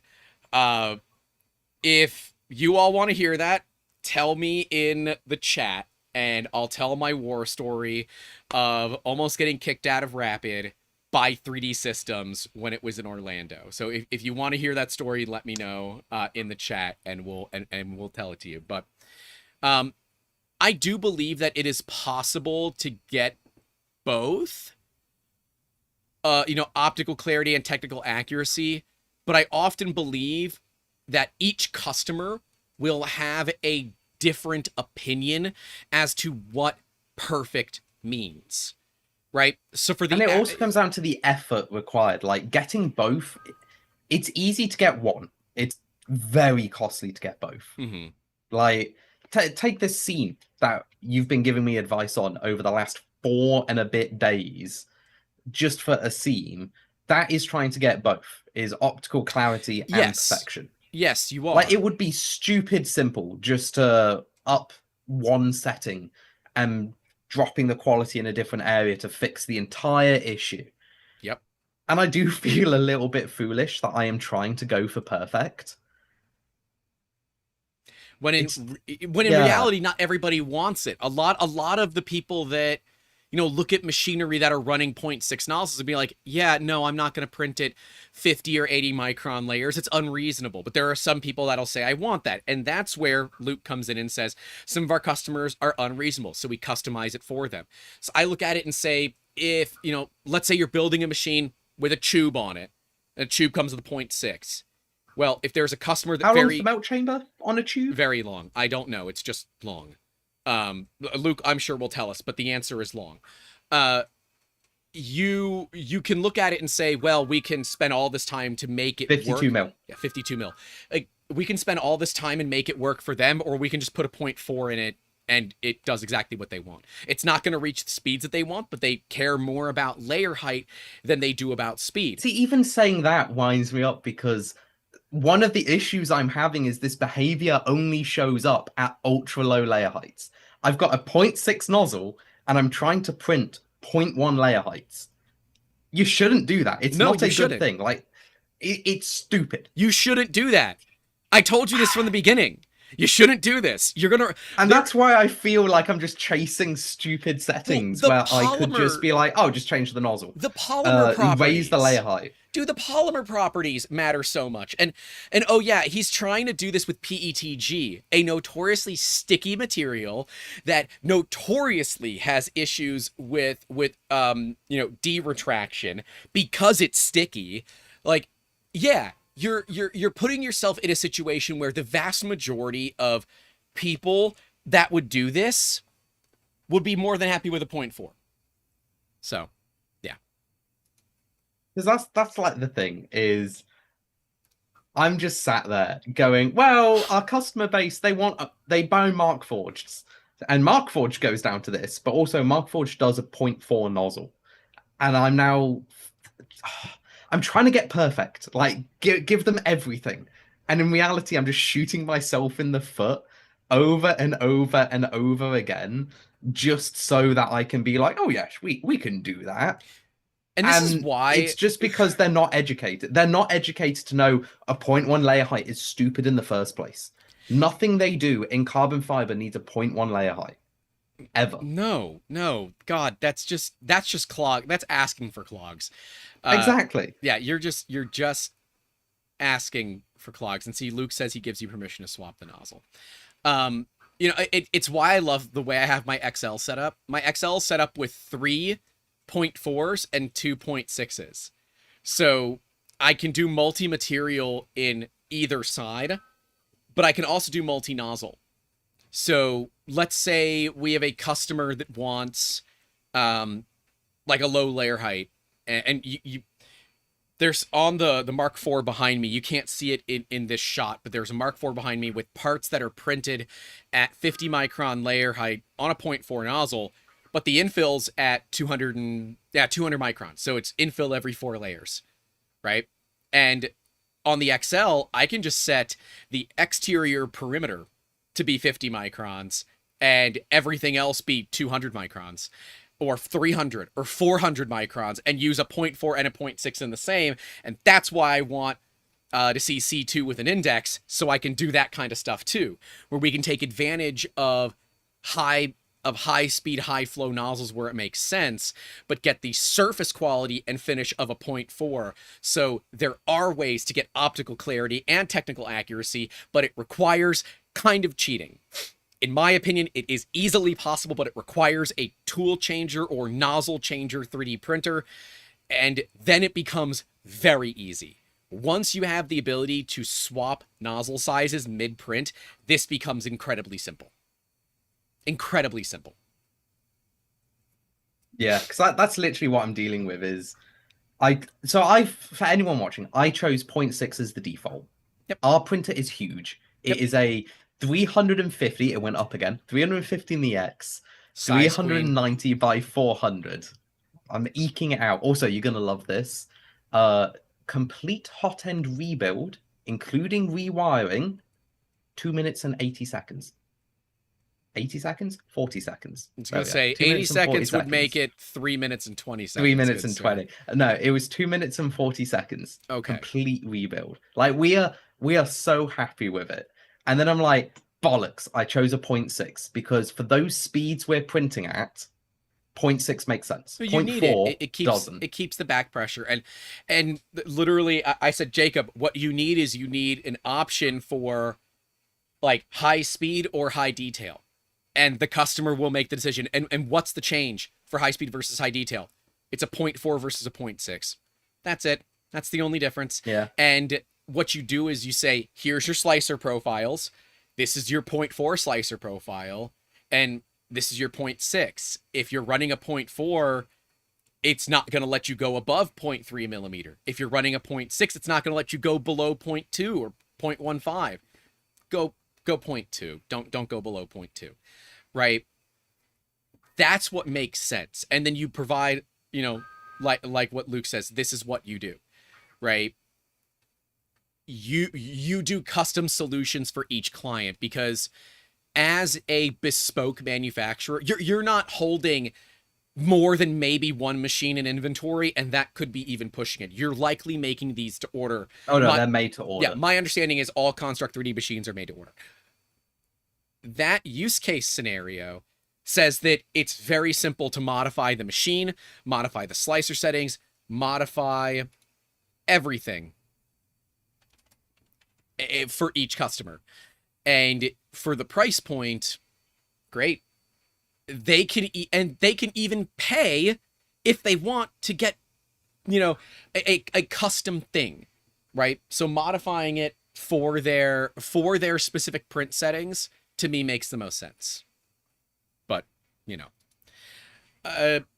so a lot of people say they want to hear the war story. So let's do the war story. I want to hear the war story. You've not told me the war story. No, it's not a story that I tell very often, because it doesn't really ever come up. But it was one of those times where I said, F it. The worst they're going to do is tell me to leave. Right? So a lot of people, I think I've talked about it, but what?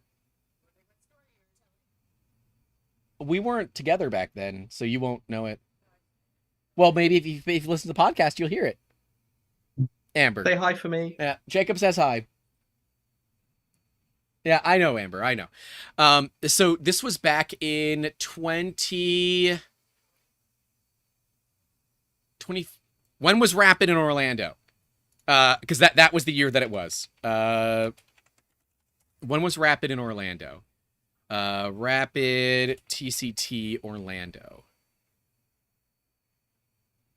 I don't know. Someone will tell me. I can't easily find it. But whenever Rapid TCT was in Orlando, I have quite a few. At the time, I had 5. Now we only have 1, but full color sandstone 3D printers. So they use a gypsum material, full color with HP inkjet heads, and they're catalyzed using super glue. Right? Very, very cool process. $70,000 machines, about 1,000 pounds each. Very, very expensive, very heavy, somewhat simple, yet stupidly complex. All of our machines were down. Every single one of them were down. I've been back and forth with 3D Systems many times. They can't get reps out. They can't get reps out. They can't get reps out. I'm like, what am I paying you? $9,000 a year times 5. 4. Like, what am I paying you? What is that? $45,000? Yeah, what am I paying you? Almost 50 grand. That's an entire person's wage. Yep. Yeah, if you can't get people out, like, what's the point? Oh, well, we don't have the parts. I'm like, you guys are at Rapid right now, aren't you? They're like, yeah. I said, great, I'm gonna go get parts. I drove from Tampa to Orlando. They had a ProJet 660 Pro running. And I said, whenever that's done, I need this part out of that machine. They said, and you are? I said, I'm someone that owns 5 machines that is being told they can't get parts for these. And they said, we can't help you. I said, you have a running machine. I'm paying you guys $9,000 per machine per year to keep my machines running. I need running machines. So I'm going to take this part as soon as your print's done. Oh, well, it won't be done till the end of the day. I said, no problem. I got time. I went and grabbed a chair from the side and I set it up right next to the machine. They said, you can't do that. I said, I absolutely can. I'm a paying customer. What are you going to do? Kick me out? Like, go ahead, kick me out. It'll be way more of a problem for you than it will be for me. I said, and oh yeah, by the way, every time someone comes over to take a look at this machine, I'm going to tell them about all the problems that I have with it, unless you're going to go ahead and solve my problem for me. What are you going to do? Like, what, kick me out? Great. Great. I am very loud. I will make it a problem. Right? We ended up coming to an agreement that all of a sudden, someone was going to be available to work on my machines. And I was going to go about my way. It's the easiest 5 hours of my day that I ever spent. 2 hours to get to Orlando and 3 hours dealing with them. And I got to see the launch of the HP MJF series. It's pretty cool. That Rapid was when they launched the HP MJF printer. And, you know, you might say, well, Grant, that's very disrespectful and all that. I don't care. Right? Well, so I want to cover that because I can already see in, like, I have $350,000 I have $350,000 of your printers and $45,000 a year worth of maintenance packages. You can fix my damn printers. That's exactly it. Is there is a difference between going up to a service rep, because that's what it is. Grant went to a show and went to a service rep and going, you're going to fix my thing. There's a very big difference when it is a series of failings where there isn't many options available and your livelihood is on the line. Grant showing up, let's say Grant was a massive dick, showed up, started insulting them all the time, did all of this. It's still not going to affect their bottom line. Trade shows are not profitable in the first place. Yep. What's important is when it's the your public business, image, it needs to be up and running. Yeah. And sometimes you do have to be the I'm going to be dick to a service worker to get what I need. And it sucks every time.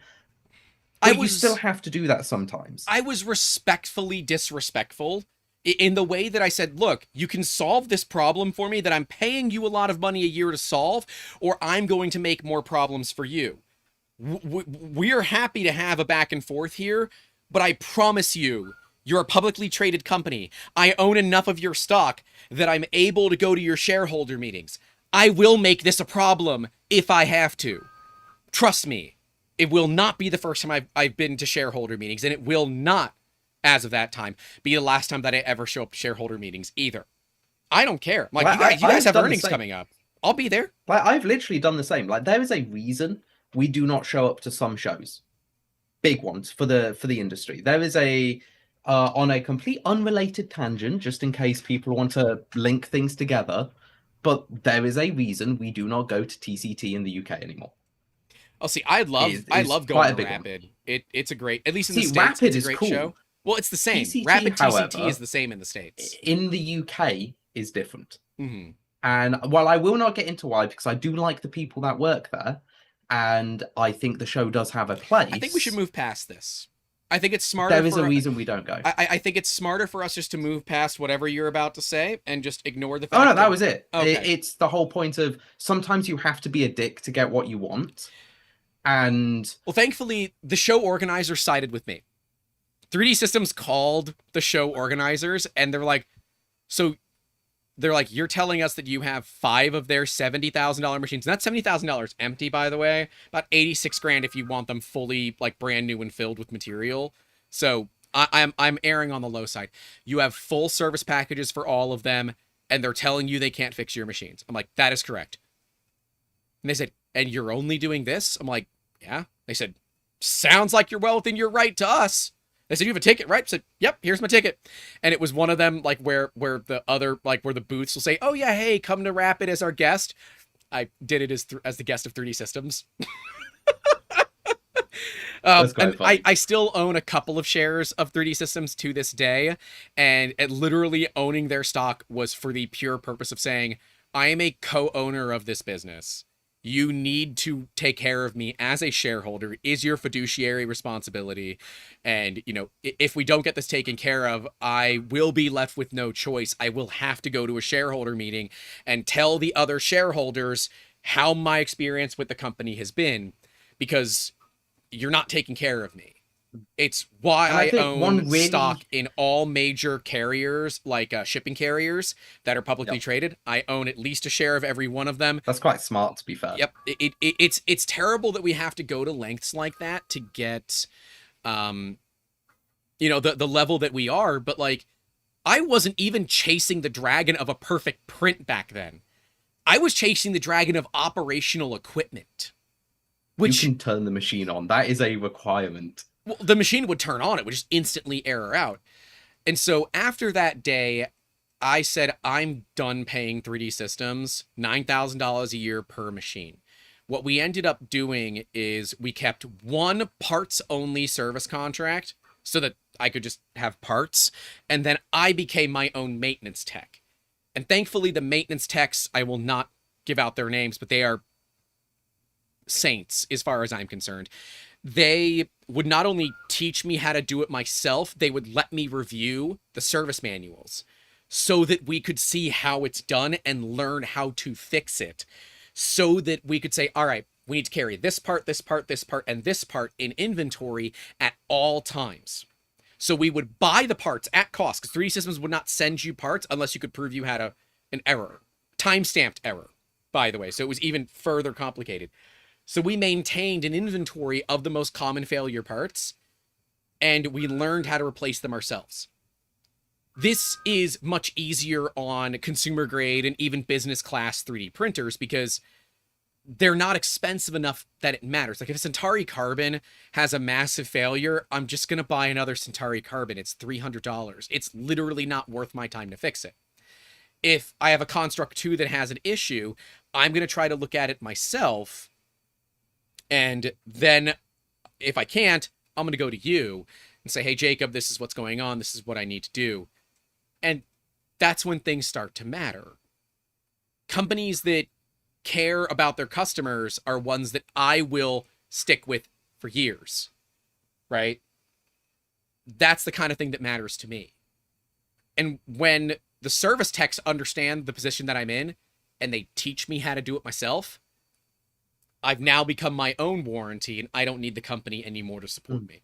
And so that, I think that's a really key differentiation that you Mhm. have to make, which it's different than let's say fast food, because everyone knows what fast food is like. You go in and you're trying to get something out of it and you have to be stern, like not rude but respectfully stern to a service worker.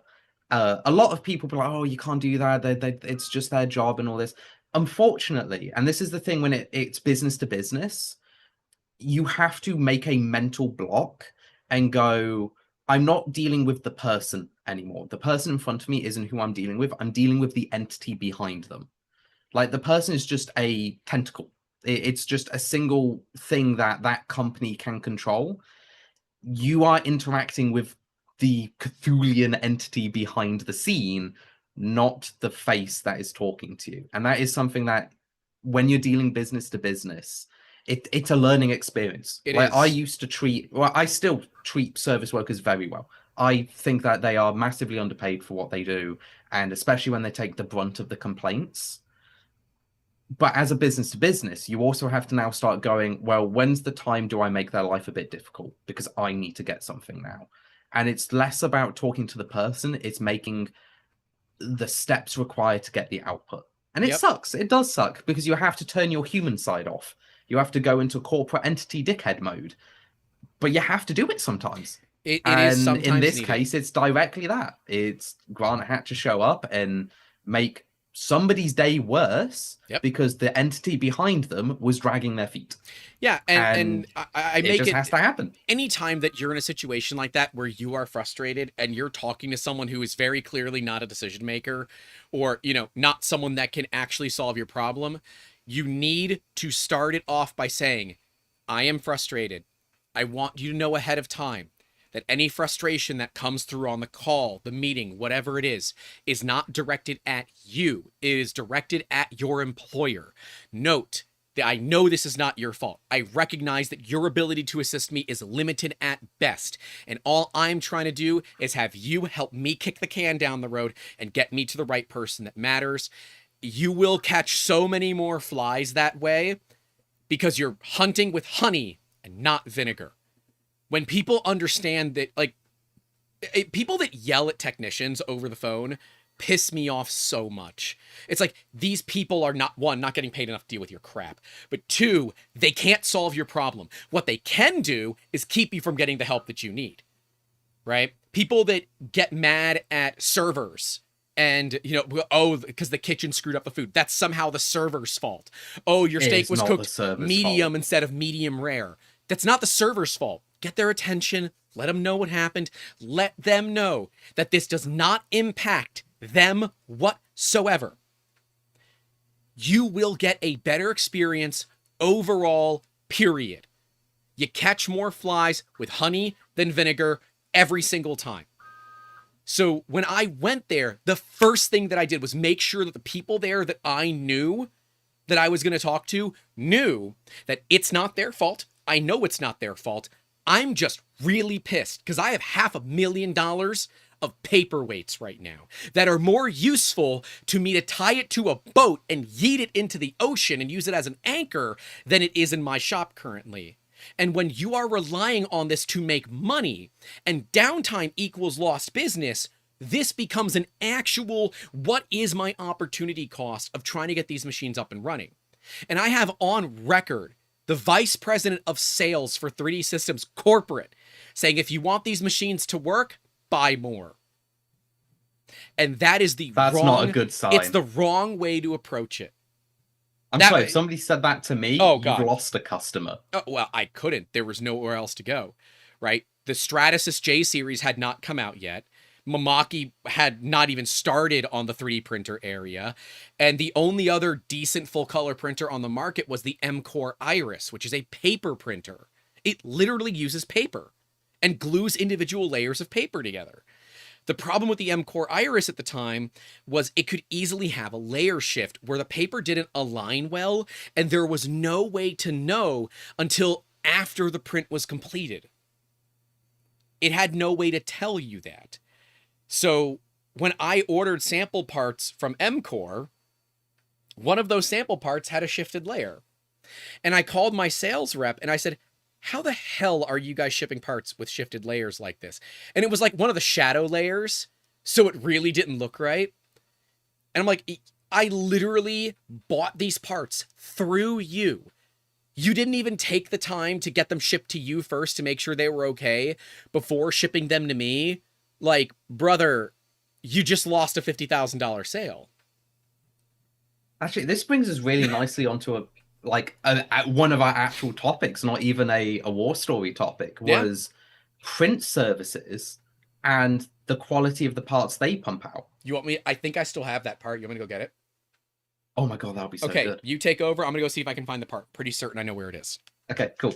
So what I really wanted to get onto was how many people in the chat has actually used a print service, like going on like a Xometry or like a PCB way, like filament printing service, not the metal side, because the metal side's quite good nowadays.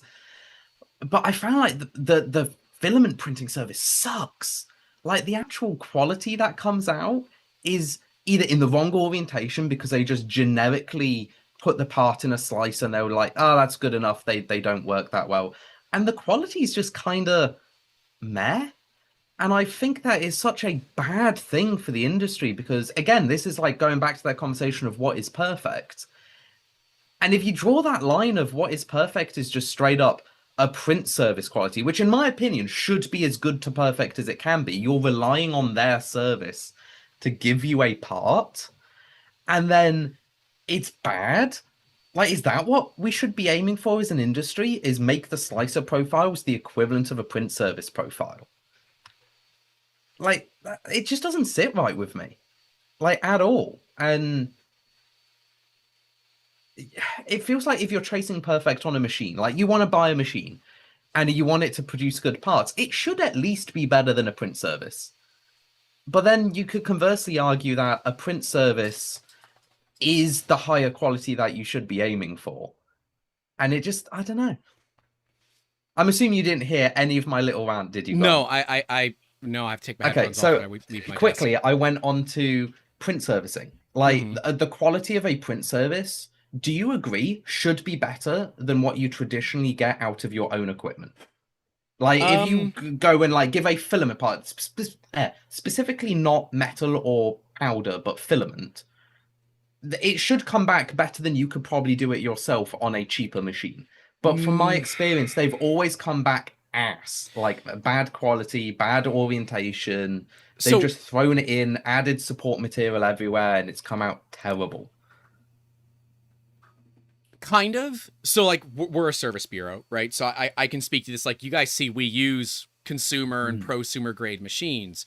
A lot of what customers pay for from us is not so much the part quality because it's what you get from off the shelf machines.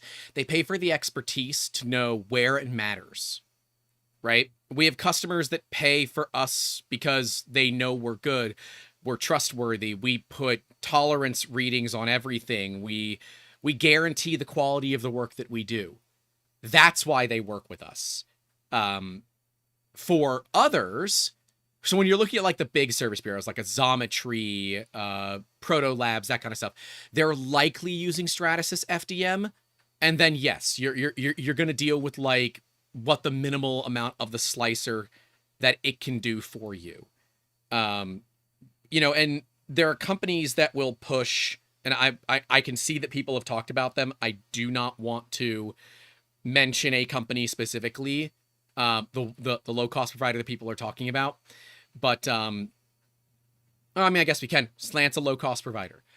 We have But that's seen, different. I actually class Slant as intentionally doing what they do because it's low cost. yeah, they're Whereas they're if you go to trying to be cheap, well, affordable, I should like say. I've used Xometry, I've used PCBWay just to see what filament quality their printers produced, and it was poor.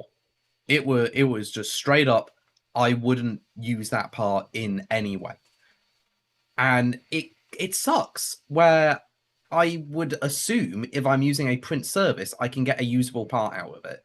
Now SLS and metal, I get usable parts out, including resin. Yeah, like But it's just that filament side. It just seems so there's no reason. bad.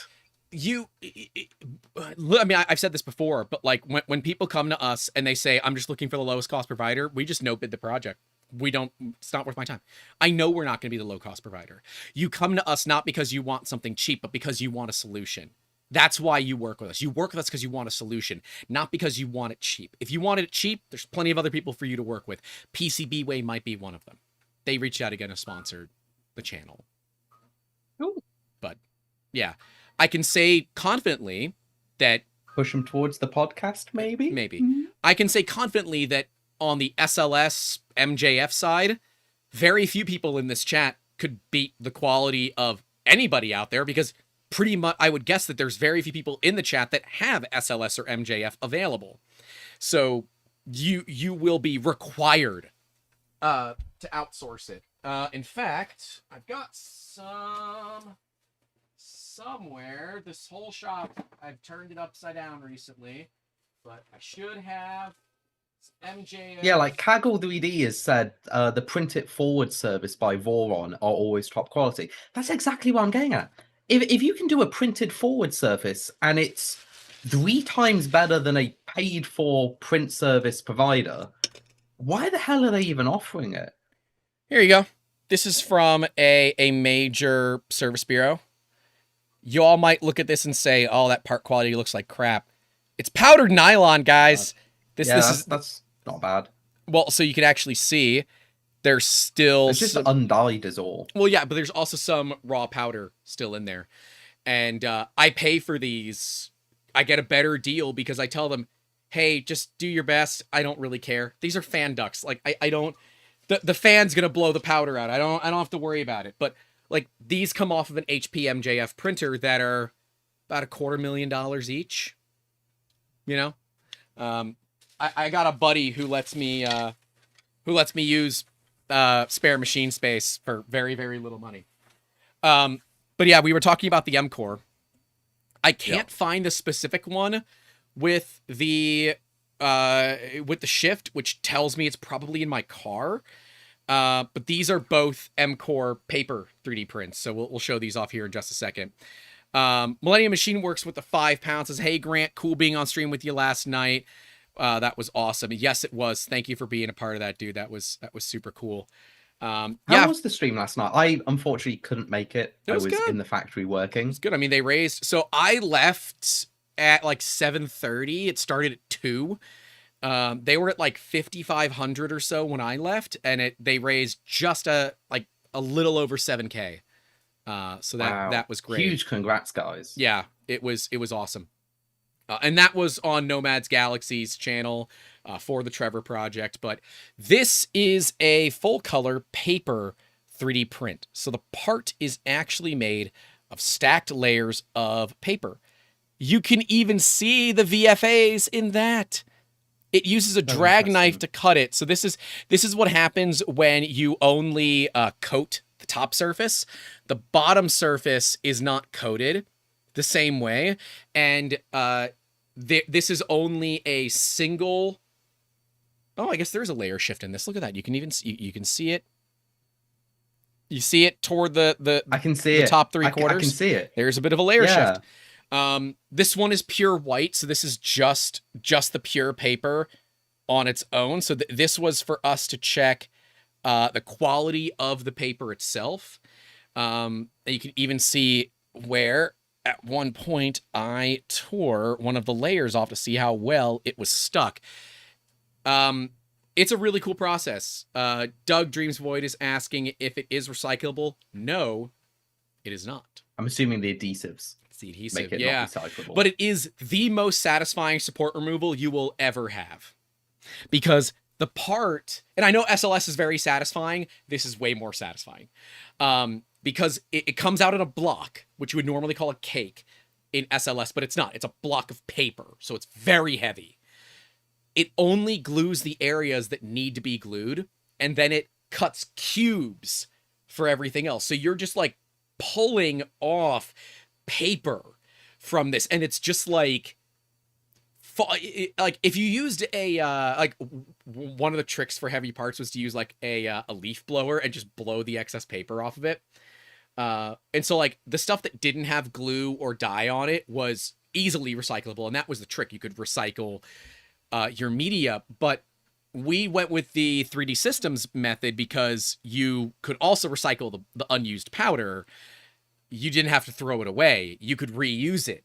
You didn't just have to recycle it. And while, yes, the cost of paper when you buy it by the pallet is incredibly cheap, ultimately we made the right decision because about a year later, M-Core went out of business. They were picked up by, their technology was picked up by another company. They made like a desktop version of it. TLDR, you can look it up still, M-Core Iris, MCOR space IRIS, you'll find it. A company picked up the tech a couple of years later, and I think they folded as well. It is a cool tech, and like I'm very proud to have these samples still all these years later. But yeah, definitely interesting, and certainly you can see lots of artifacting on this. But that's really interesting. Like this was 2010, 2011 is from how old these are. Right? These are very, very, very old parts. And kind of shows you where the industry was at that long ago. Because that does like lead me to that question of should like slicer profiles be designed, instead of going for perfection, going for the quality you get from a print service. And obviously, a lot of the Um, chat have said they've got ass quality parts from print services.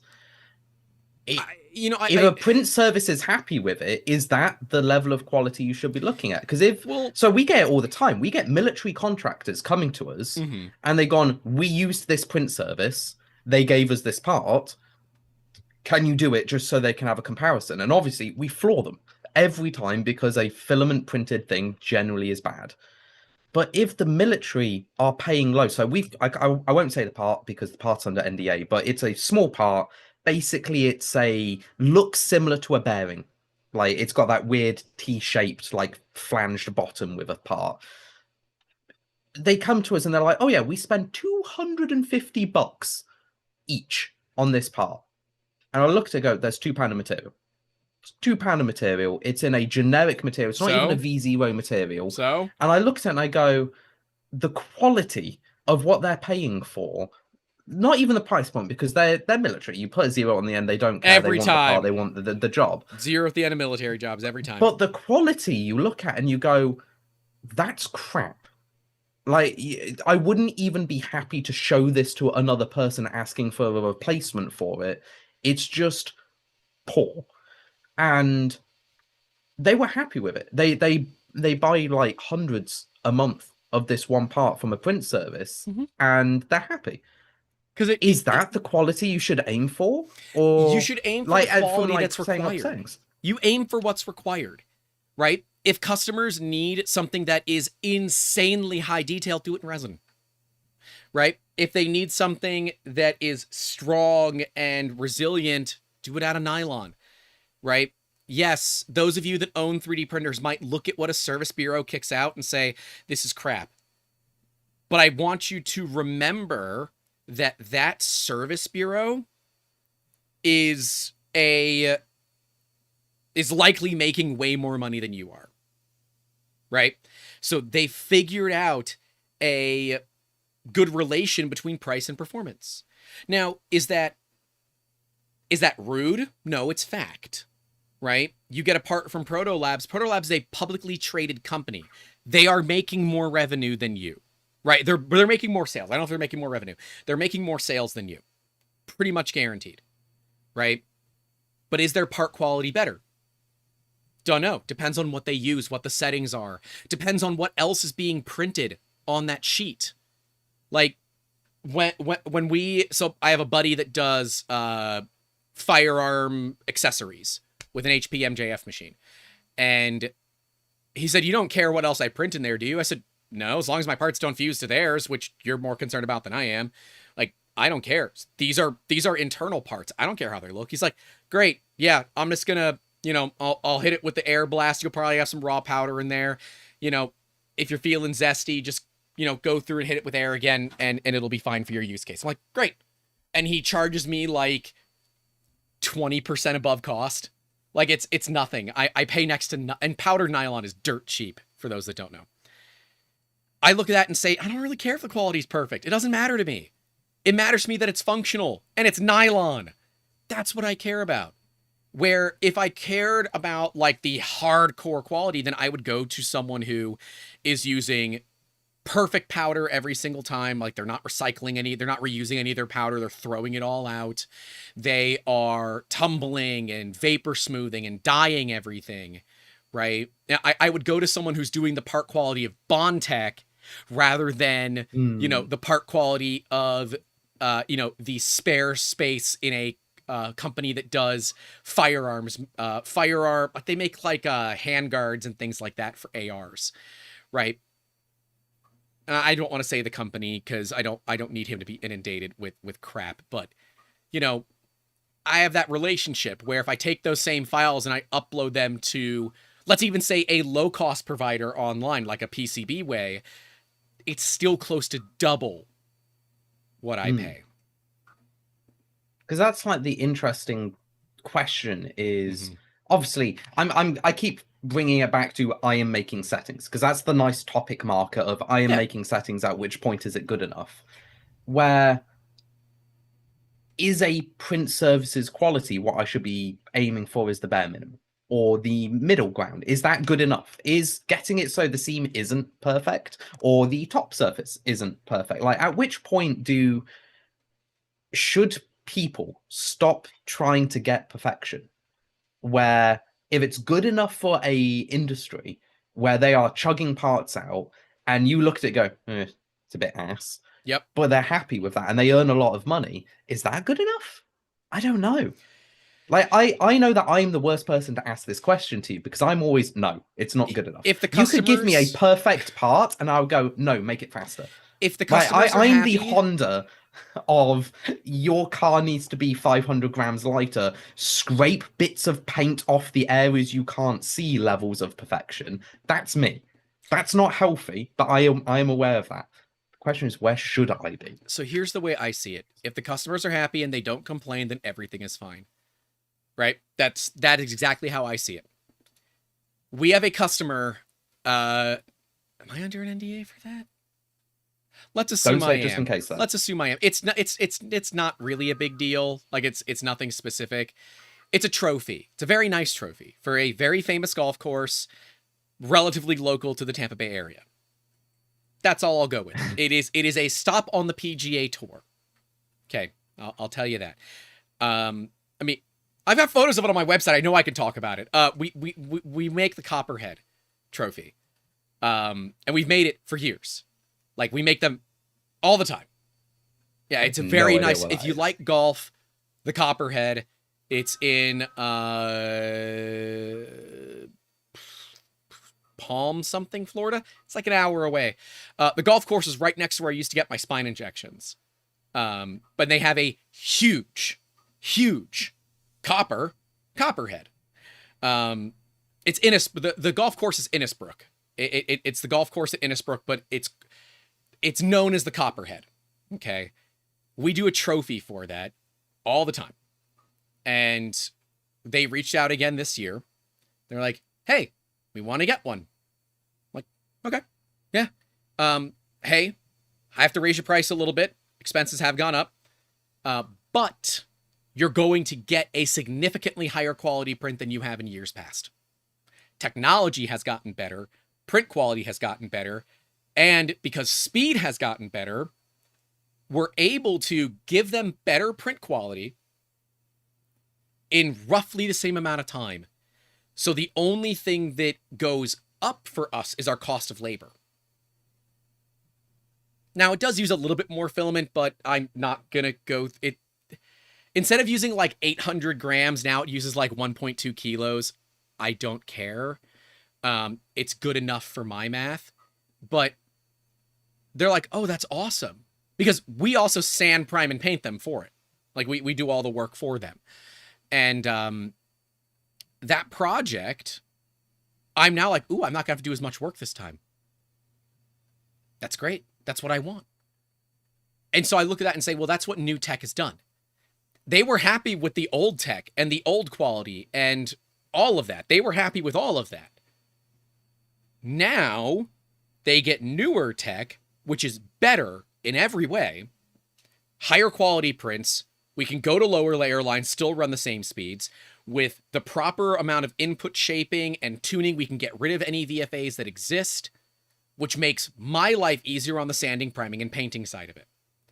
So at the end of the day, everybody wins. The customer is going to be way happier, and I suspect they're going to do another order with us. I suspect they're going to get more of them when they see the quality of this one. But like, that's how I look at it as a service bureau. I say, if we've had this customer for 7-8 years, they're used to part quality from 7-8 years ago. If we tell them, hey, we do have to adjust your pricing because you haven't worked with us in a year, but your print quality is going to get better, all of a sudden, I no longer have to justify the fact that our expenses have gone up, our overhead's gone up, our labor costs have gone up. The part quality is going up. Who cares? So as a service bureau, I say it is all about what the customer wants. And if you're going to like a Xometry, Sculpteo, Shapeways, whatever, for a high quality FDM print, you might want to look elsewhere, in my opinion. If you're government and want government accuracy, those will work because they're Stratasys machines for the most part. They're not going to have an army of like Prusas and an army of Stratasys. They're just going to have an army of Stratasys. And remember, you're going to pay Stratasys pricing on it too. So yes, there are levels where it matters. And when someone says, "Hey, we need this part. We need it to be clean. We need it to be perfect. We need all of this." We have 2 Elegoo Jupiters. I'll just use those. And I'll do it out of resin, where I know the part quality is going to be perfect. I know you're not going to be able to see the layer lines. I know it's going to be beautiful. And while it's going to have a lot of extra BS associated on my side, I'm going to bill them for it. But part of why you pay for expertise like ours, and it's also the reason we don't have an auto-quoting system, is because the customer does not always know what they need. That's what I've been dealing with, is the reason I'm pushing for perfection is the customer doesn't know what they want to get the output they desire. Mm-hmm. So I'm pushing for make everything as good as possible in every case. Like, let's do 0.1 layer heights on a 0.6 nozzle, which, as everybody has correctly said in the chat, Yeah, it's stupid. is stupid. It's stupid. But we know there will be somebody that's like, oh, I just want 0.1 layer height because our competitor machine does this. Well, then And you need all the you need nuances a custom solution. lost. You say, no, you need the high detail tool head rather than the high speed tool head. What's the difference? A nozzle. The customer doesn't care. They don't need to know the only difference is a nozzle. Hell, you could even charge extra for the high detail, and all it is a nozzle. But the customer is going to look at it and say, okay, I care more. So now you're telling them you either get high speed or high detail. Those are your 2 options. If you want medium speed and high detail, great, here you go. If you want high speed and medium detail, great, here you go. But you have to choose. If you don't tell them that there are different options that exist, and you don't put it in a way that the average person can understand it, then they're not going to know it exists. And they're going to expect that this one machine can do all of this. And that's what I want. I want a universal perfect machine, which is stupid. Well, I know. So I shouldn't be aiming for that. This is the difference between engineering and marketing, right? Engineering is going to say... That's literally the title of this video is Are Perfect Prints Possible? Because I want bloody perfection and everything, and it's stupid. And I waste so much time looking for it. Yeah. All the time. But I can't stop myself. And I need everyone fine. here to keep poking me to try and stop me. I do. I poke you all the time when we chat. We were also both laughing because we saw a reel where it's like, I can help all my friends. I want them to tell me all their problems because I can help them. I can work them through this. But when I have a problem, it's mine. I'm internalizing it. I'm a burden to all people. Yeah, a lot of us are like that. Yep. And I presume a lot of people in the industry are like this too. Because I tell you every single week on Print Fix Friday that you can literally reach out to us and help and get help. And very few people ever do. And those that do realize that, oh, okay, you're really putting in a lot of time for this. And yeah, we do. Because we care. And look, Reliance has stopped describing me. Look, I'm the same way. I'm exactly like this too. Until I know you very, very well and I feel comfortable with you, I am a complete and utter burden to you at all times in my mind, right? So if you're like this, you're not alone. I'm like this. Oh, so you're not like me, where the more you know somebody, the more of a burden you become. Because now you're taking the friendship and you're using that to gain something. Maybe, but I look at it as it's a trade of services, right? So like, I want to help you because you spend a lot of time helping me, right? When you're helping us with like video editing or you're here on the show donating your time, right? I want to return. To me, I'm indebted to you, so I have to return that favor to you. You enjoy this, so it doesn't feel like work to you. Because I feel the other way around. I feel like, oh, I'm abusing my friendship with you to be on this show where every couple of hours you shill my company and therefore I get free advertising and I'm abusing the friendship because of that and I'm a burden. But you can ask all the people here that the show is significantly better now that you're a part of it. They literally, we have all these comments I of wouldn't go people that far. saying, we want him back, we want him back, we want him back. And in our own Discord, I was getting asked if you were going to be the co-host before I had even offered you the position of co-host. Wait, really? Yes, Duff specifically. Duff had asked it. Catlet had asked. A couple of people had asked it. And even internally in the company, there were a few people like, hey, you should really ask him to be a co-host. He does, the two of you jive really well. I'm like, yeah, I guess, but he's got a business and he's got all the stuff he's got to worry about. And no, he can find the time because the value that you get out of this and the value that you add to you evens out. You know, and yeah, I believe... no. People in the chat are now complimenting me, and now I can't deal with that. Nobody compliments me. I'm See, British. We can't accept compliments. I got and now Grant has a whole new set of insecurities. I already knew these. I just don't talk about them all the time. Look, if you want to compliment me, you have to do it via an insult. That is the law for me. You have to insult me. It's the only way you can compliment me. Well, then I'll compliment you by going back to the billing department and reminding people that we do have some awesome sponsors of this show. If you do want to leave a like and get subscribed, we have 59 likes and 146 people watching. We can definitely fix that up. If you do want to support to help keep the streams ad-free, other than these ad breaks that we do less than once an hour, so you're welcome. You can do so by kicking a couple of bucks into that creator fund. If you do want to do a monthly donation, $10 tier or higher on all the things listed in that description, get you access to our super secret Discord where we will be hanging out after the show. And there's a lot of fun benefits of being in there, including behind the scenes things.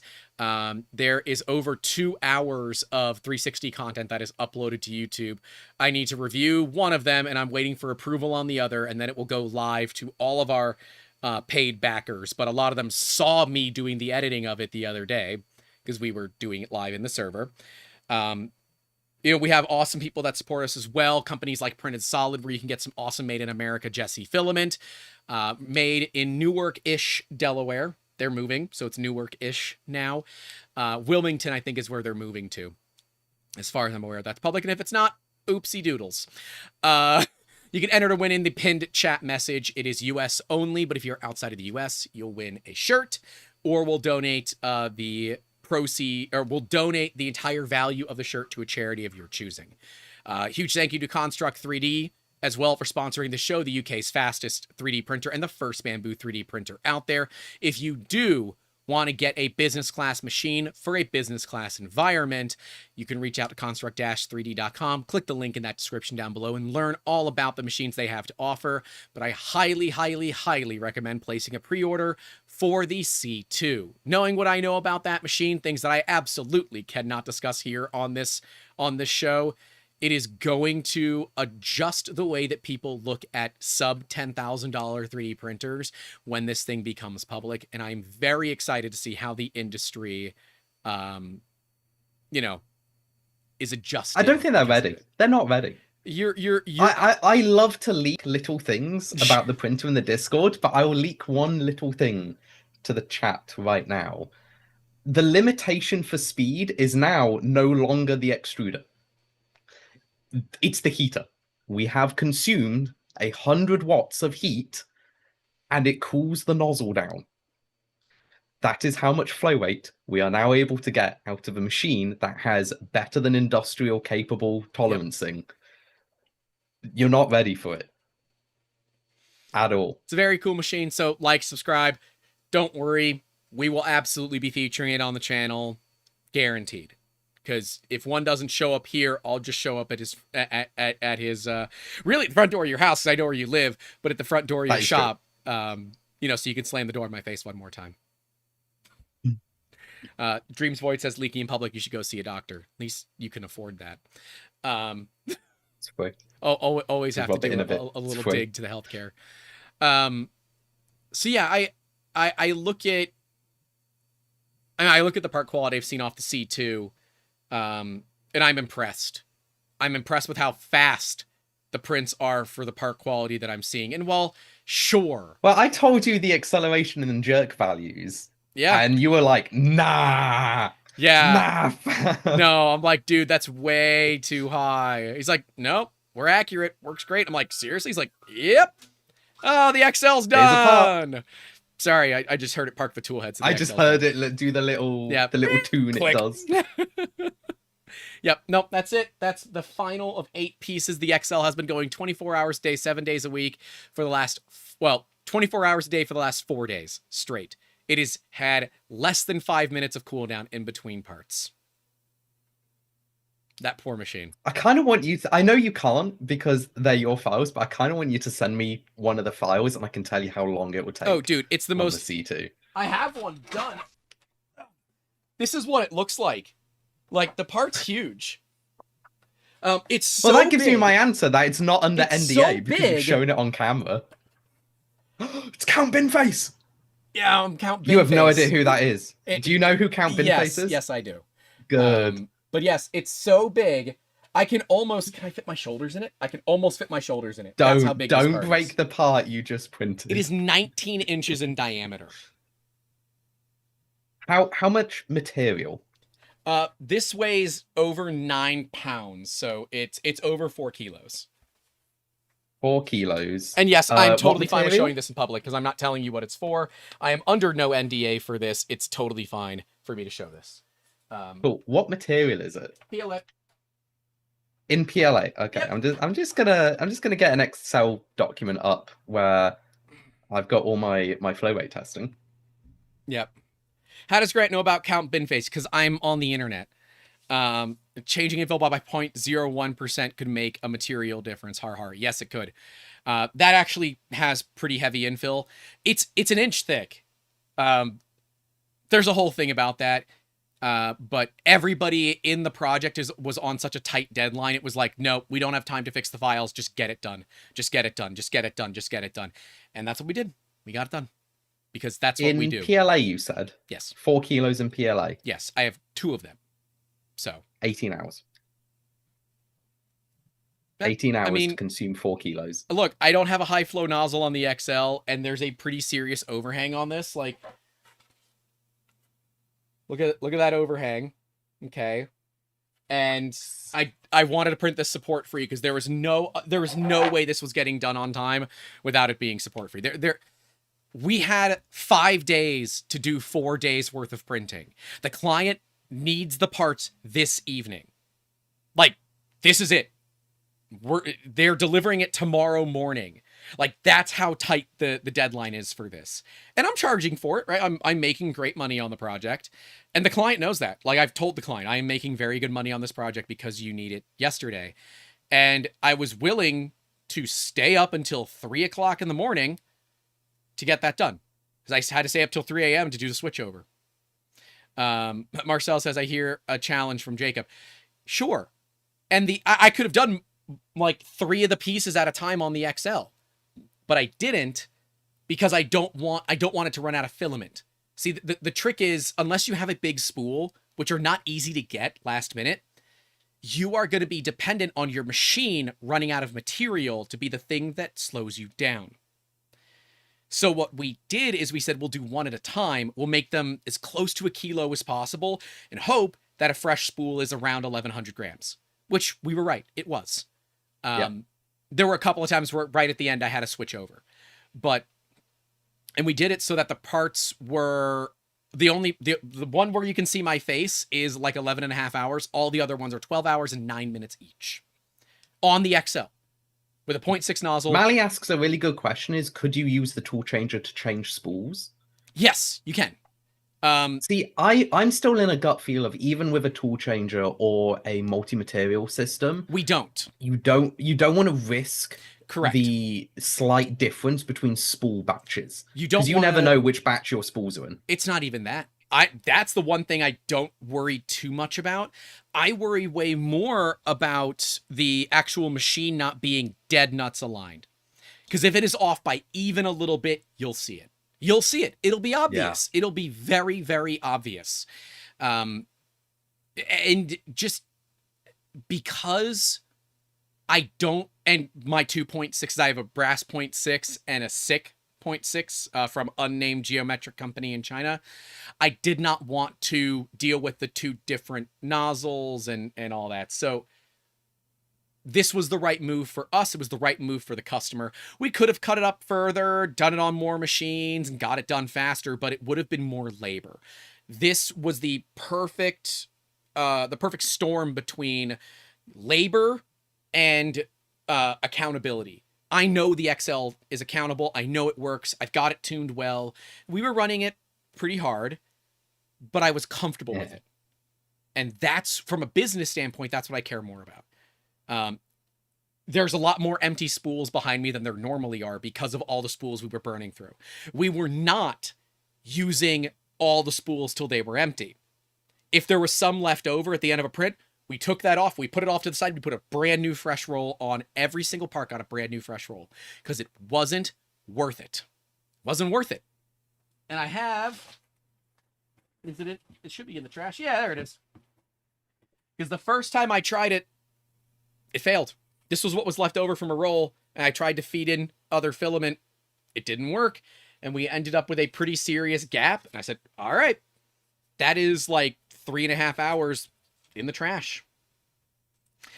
So it's a bummer, but that is life.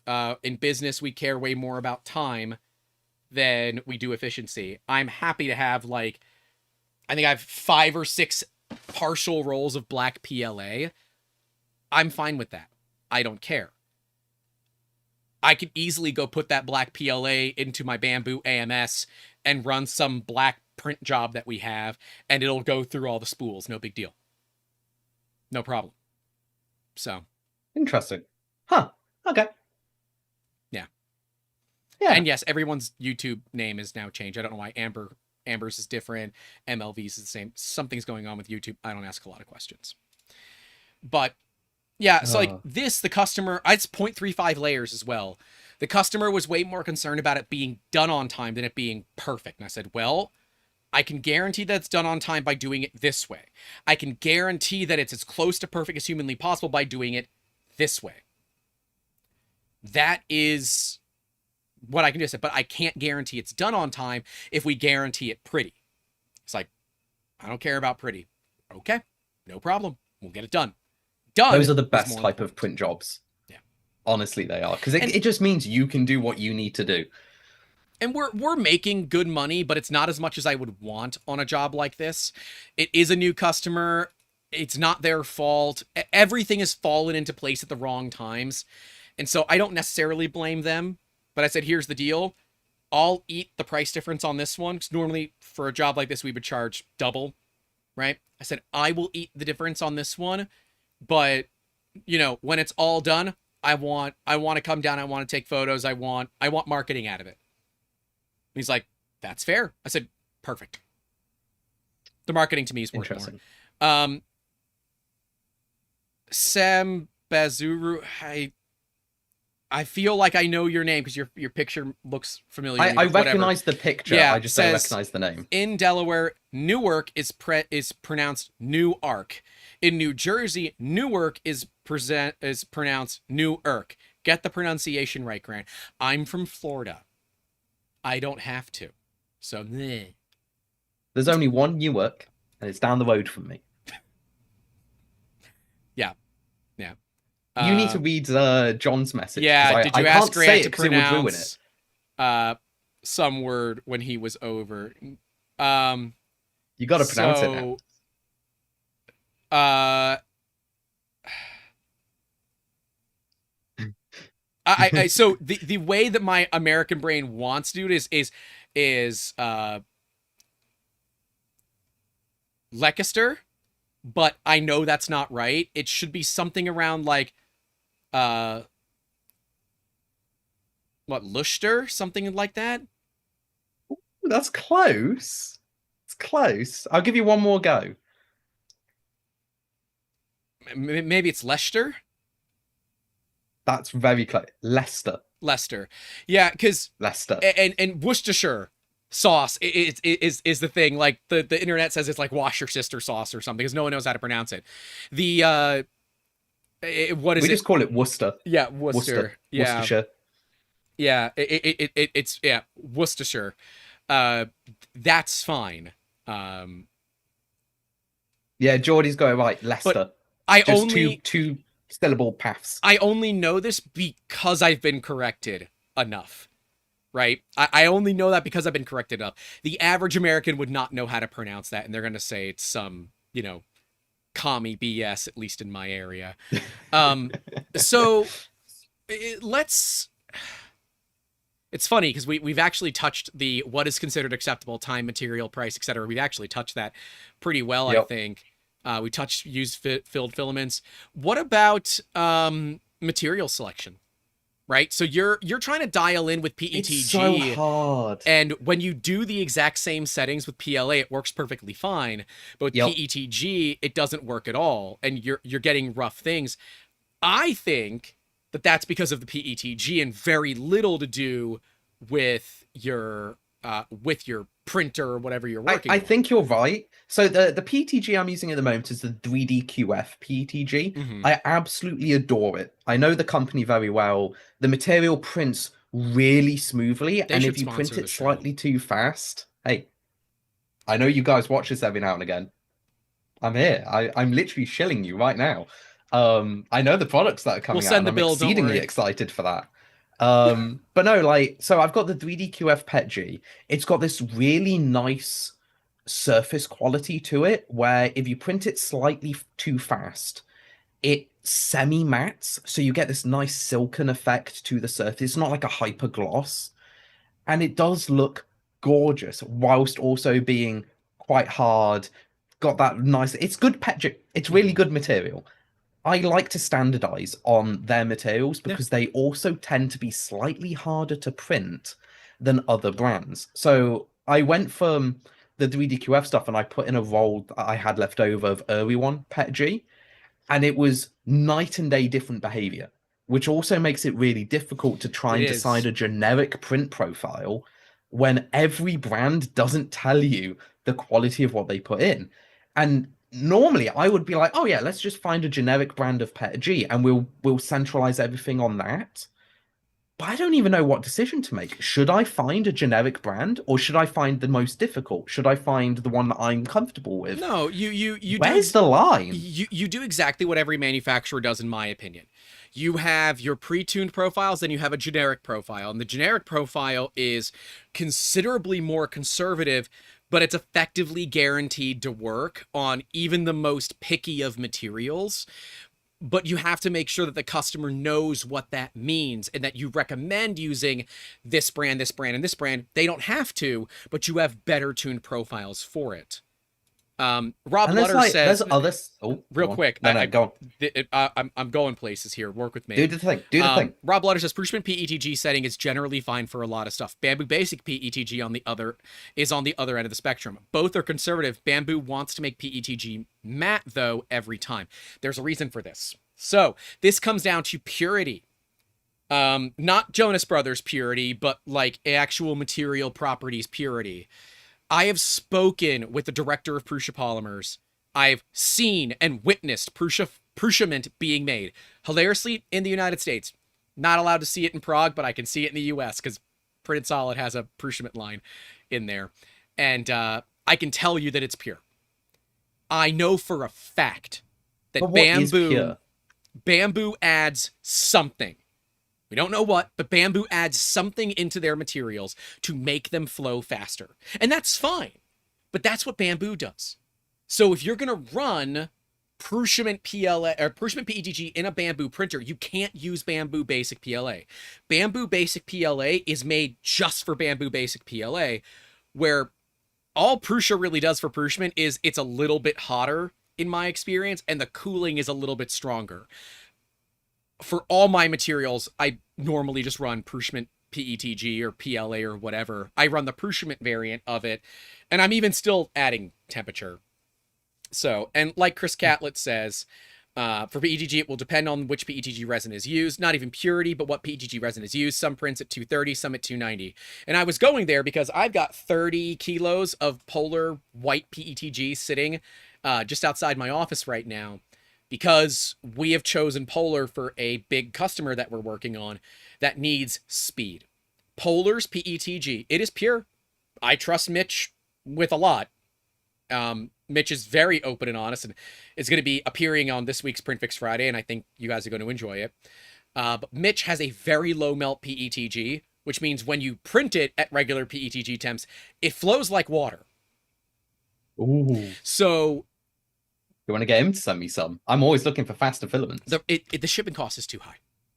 Ugh. It's unless you wanted Actually, to like. to be fair, I probably don't want that because the real question for me half the time is what is the specific heat capacity of that He filament? can probably Because the only thing that can make our printers faster is with lower specific heat capacity filament absorbing the heat from the nozzle. Is he in our Discord? I don't know if he is. If he's not in our Discord, I'll get a group chat set up with the two of you. Mitch is That'd one be of really cool. Mitch is one of those, and he's been on the show. We'll have to have him back. Maybe we can have him back on, and you guys can just talk about it live on the show. I'll ask him if he'd be open for that. But he's one of Oh, those that people. would be a tangent show and a half. Yeah, Mitch is the same way. He'll tell you everything you need to know to an extent of which you no longer want to know it, because it is his life. Okay, like the print fail from this week from Polar cost 50 kgs worth of nylon. 50 kilos worth of nylon gone. And I have some opinions on it, but it's an honest to God mistake. Anybody could have made it. He now knows how not to have it happen again, but it just sucks it was with expensive material. But like, I'm normally a big Printed Solid fan. I love Jesse. Hell, they're a sponsor. We give away Jesse every single week. I did not choose Jesse for that for this customer because Jesse requires a much higher melting temperature and a much higher printing temperature.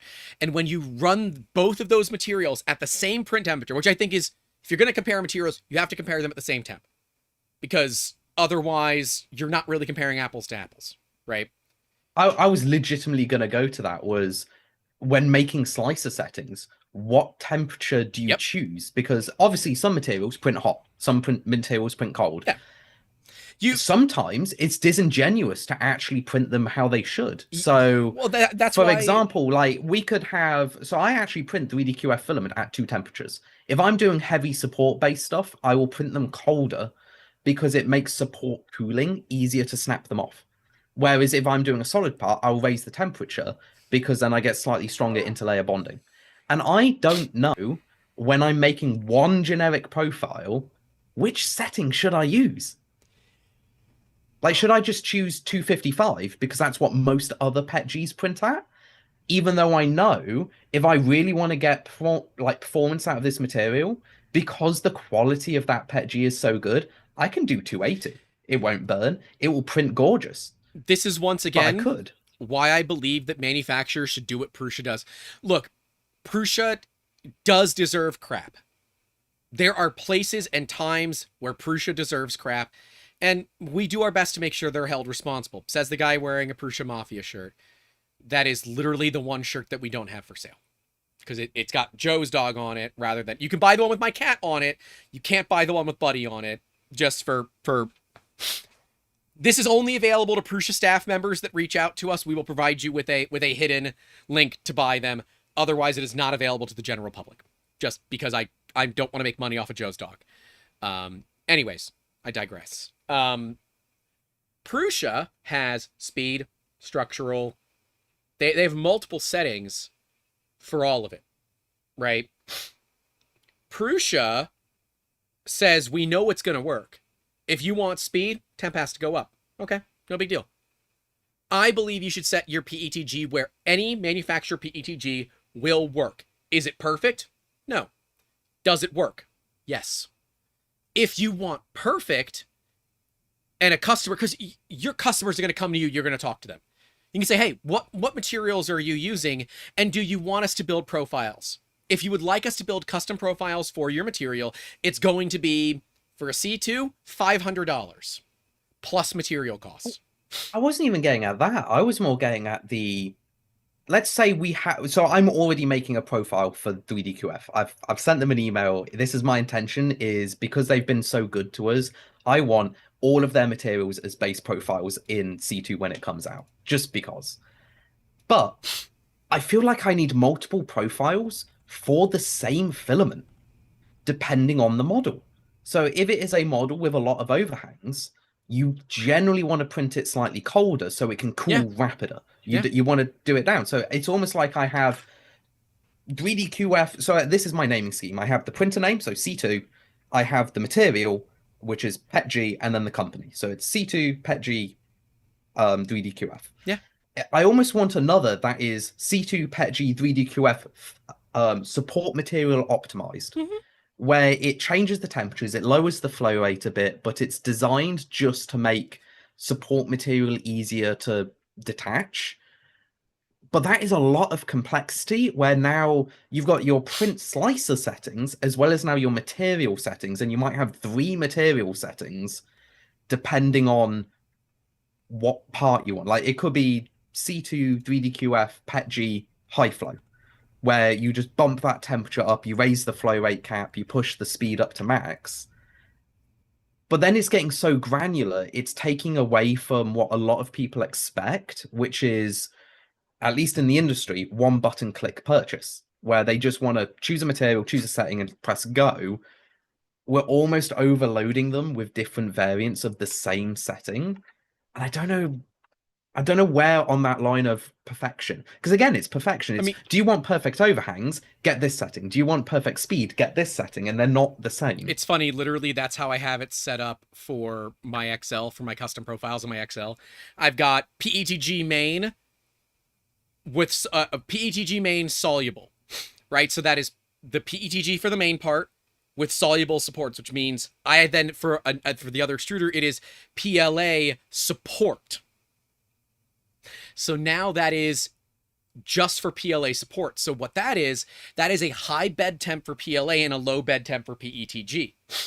And they're both nozzle temperatures are the same. The thing that I hate about the XL, and I really wish we could get rid of this, is that if you have 85C for PETG on the bed and 60C for PLA, when it switches to PLA, it will cool the bed down. When it switches to PETG, it will warm the bed up, and That's not great. that can create issues. So I say F all of that. I'll just create profiles that are a little too warm for PLA, but it's totally fine, and a little cold for PETG, but it's totally fine. So it works. Don't tell me that it cycles the bed. It does. It does. Now, That's because actually of the terrible. because of the way that the Prusa bed tiles work on the XL, it's not that big of a deal. You don't notice it, and it does not weight. The thing that can be a problem is if that thermal shock is too much for the PETG and the PETG pops off the build plate. That's where it can be a problem.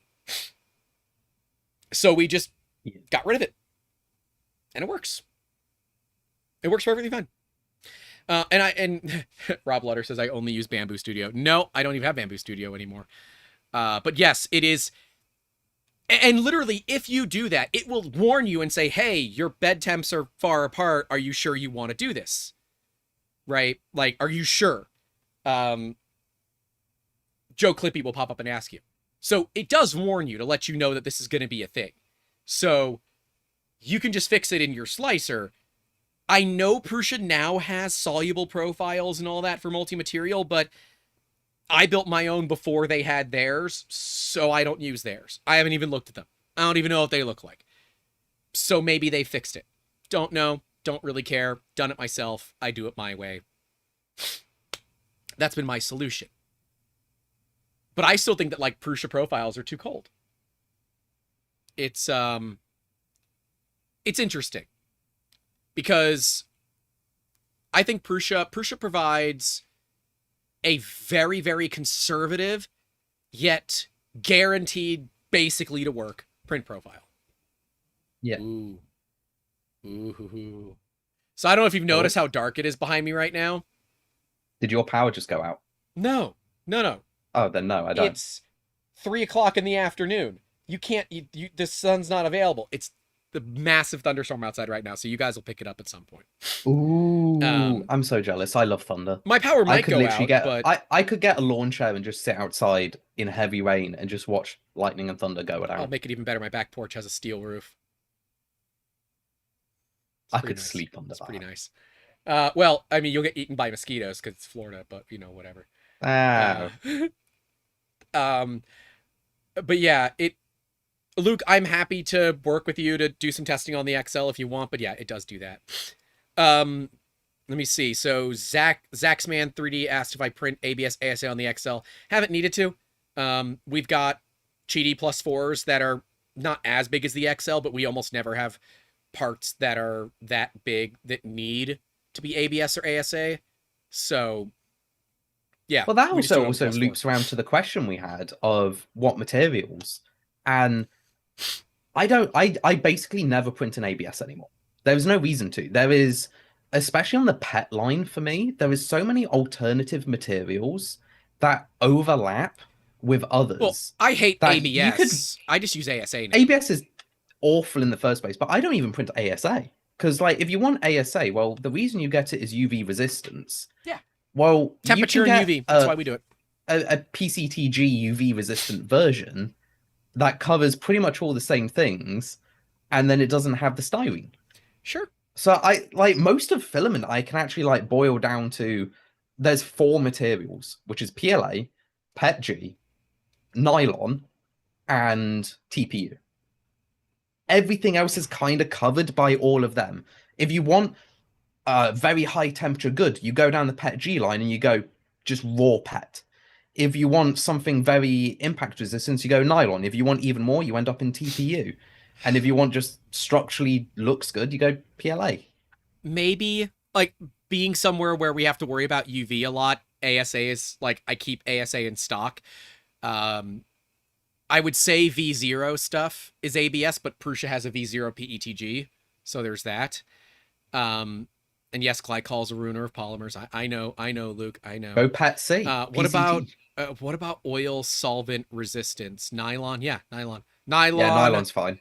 Nylon's poly. human implantable. It's that good. The medical industry implants nylon all the time, not for permanent, but for a couple of months while you're waiting for, let's say, a metal titanium part to be inserted. They will do a nylon version. Oh, okay. So Rob Mink is asking like an intake manifold for a car, nylon. Yeah, nylon. I mean that's what they're made out of. Yeah. Grab an intake or go look at an intake manifold from a new vehicle.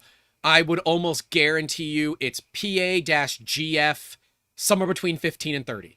Glass fiber filled nylon 15 to 30%. I would almost guarantee it. It could be polycarbonate. Those are both resistant. Polypropylene is the one that I think that doesn't get enough love because it's an absolute bear to print with, but it's If there were basically good build plates for PP, it would be super popular. tape, clear packing tape. It's not the same. You have to the tape welds to the part, Yeah, and then you have to deal with that. yeah. But if there was like a PEI sheet, that obviously isn't PEI, but just a build plate you can put in and it's PP only, it will be perfect. I literally have a. Don't tell me there is one. No, I have a raw steel plate that I have. So I buy the generic Prusa build plates off of Amazon. They're often only PEI on one side, and they're just raw spring steel on the other. I then put packing tape on it. The part welds to it. I go grab my. Now I use the Big Tree Tech scraper, but I just used to go grab a razor blade and scrape the rest of the tape off. Don't care. I don't care. I can scrape it right off. It's no big deal. Yeah, PP is really fun to print when you have a good adhesion. Mm-hmm. It just prints like butter. It's so smooth. Also, support material sucks, so don't do support. Zach's man is going further, saying the reason I'm asking specific about the XL is that at work we were allowed to get one printer. We ended up with the XL with 5 heads in a chamber, but I'm having a hard time getting it to print ABS. So the first thing you should know about an XL with a chamber is you need to go to printables. You need to look up the user IPIND3D. So it's In Phase Industries 3D. His name is Ben. He's in our Discord server.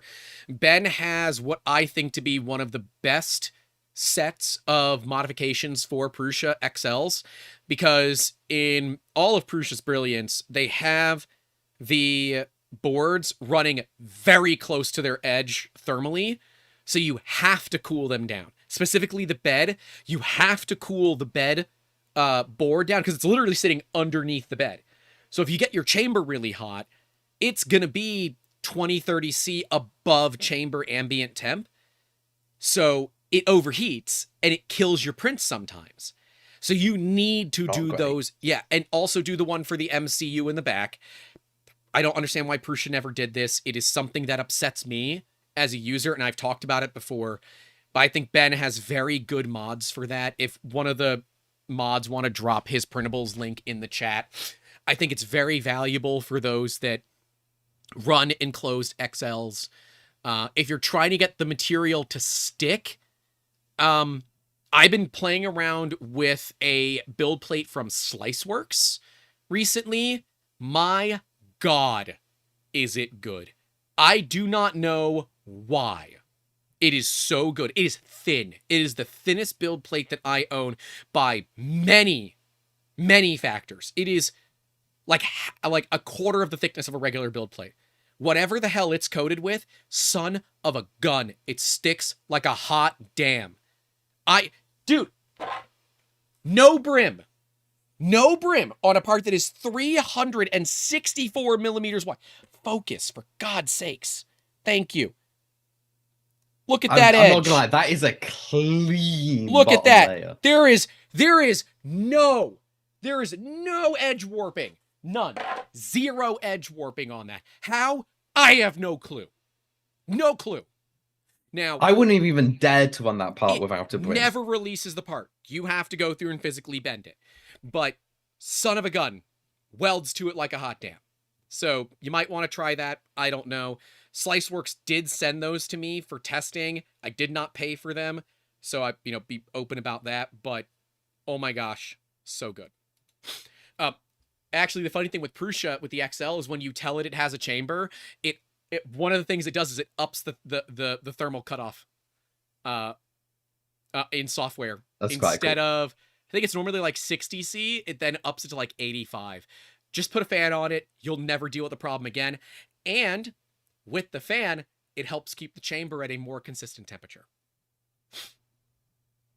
Luke Slab says, I just want to Stawn Wolf. Luke, hop into the Discord after the stream. I will talk much more frankly about my interactions with the guy behind Stawn Wolf there than I will here. He's invited on the show, but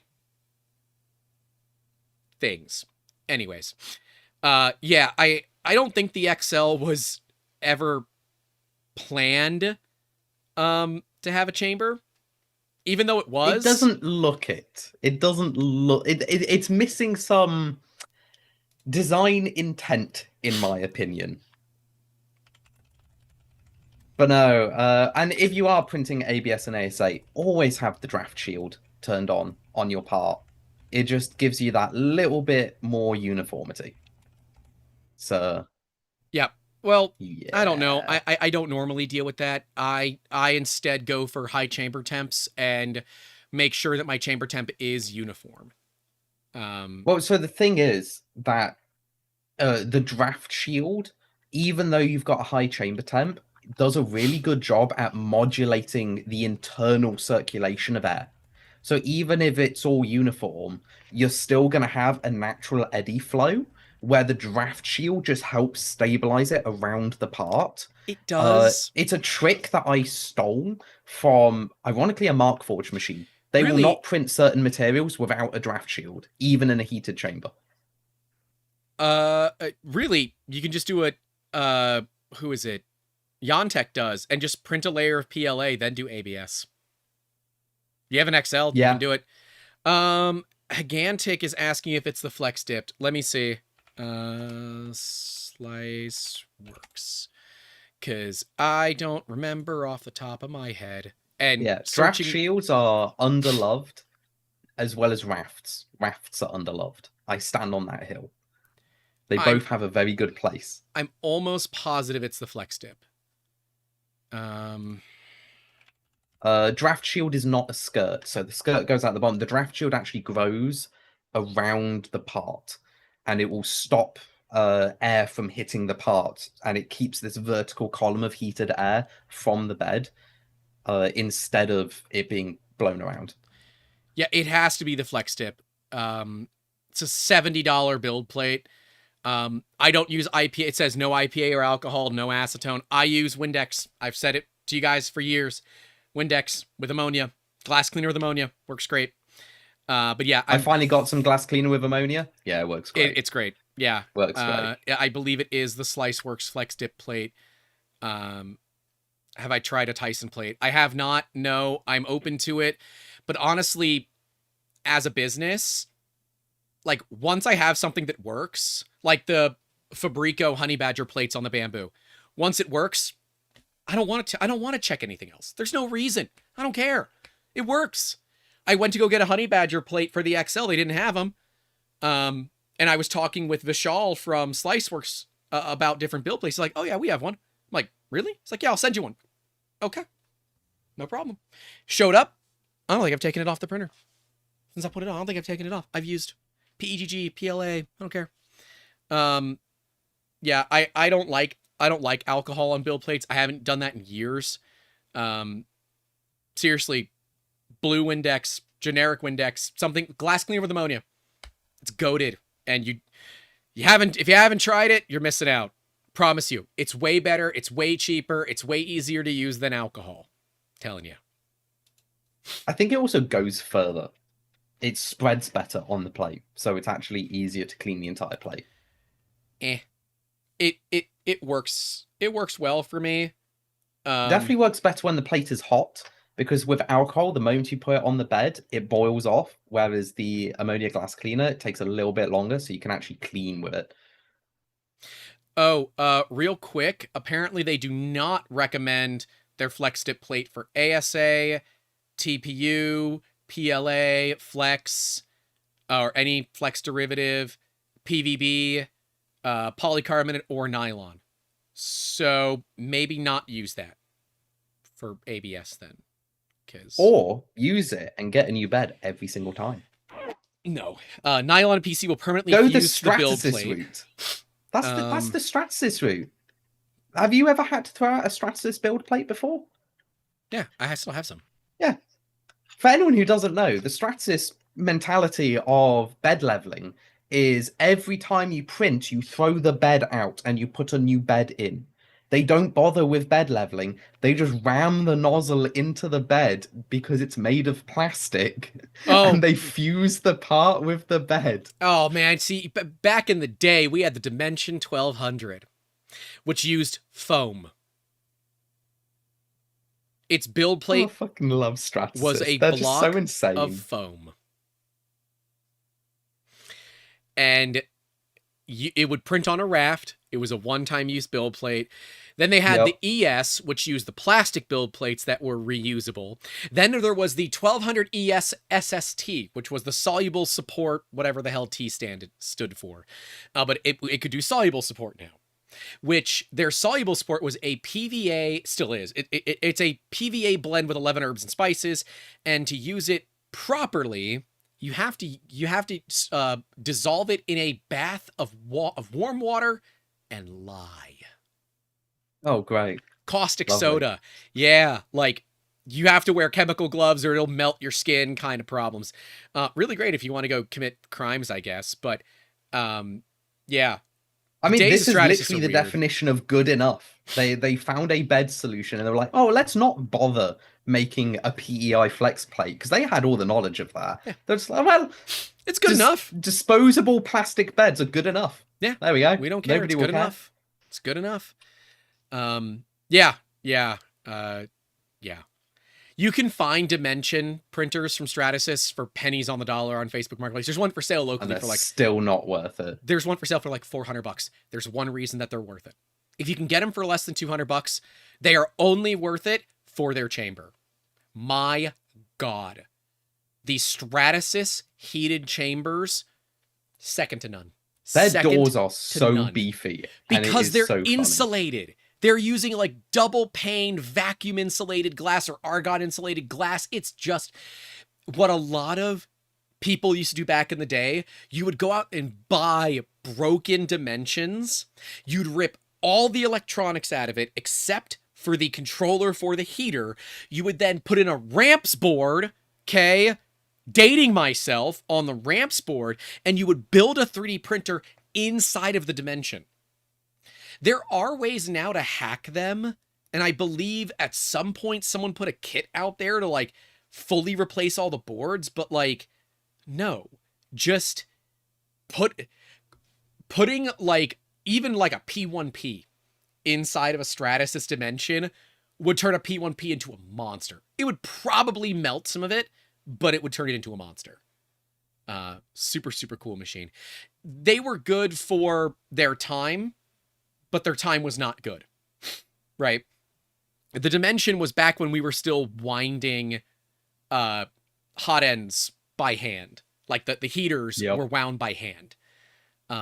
They phased out the dimensions for the Fortis line right along the time when the ceramic cylinder cartridge heaters came out. So, yeah. F917 said, put the non-reusable plastic plates on the Cheaty with the ceramic heat break. Yeah.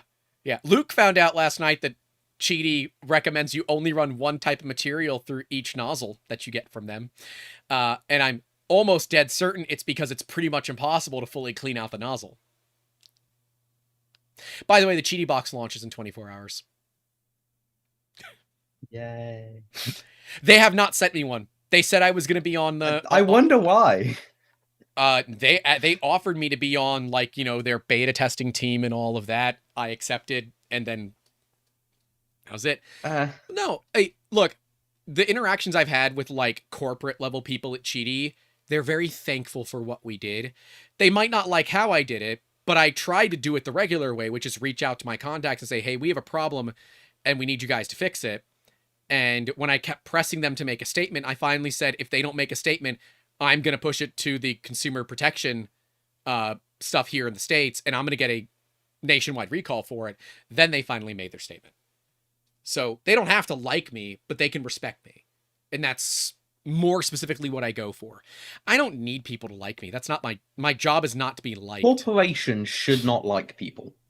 There's a reason a corporation is an entity and not a person. Mm-hmm. So you gotta do what you gotta do. Everyone's got to do it. I've done the same. I've literally had to call my local defense rep when somebody says the wrong things to a very high level person. I'm like, guys, I like you as a person. I still have to do this job. Yep. I have to be the guy that makes your life a bit harder now because it's for everyone else. Like the customer that we had an issue with a chargeback recently. And do not say anything about this customer, Jacob, because I'm not. Yeah, I'm not. I say this is on you. You have a lot more access to this than the average person does. But he emailed me yesterday saying, "Hey, when can we expect the other files?" And I want to be like, as soon I'll give you the other files and bill you for them as soon as you cancel your chargeback, and you're only going to be able to pay me via bank transfer. Like, that's literally the only way I will accept money from this customer again is via bank transfer. ACH. That's it. A way you can't call it back, because I feel like they've screwed me. But they realize the value that I think they realize the value that we've provided to them.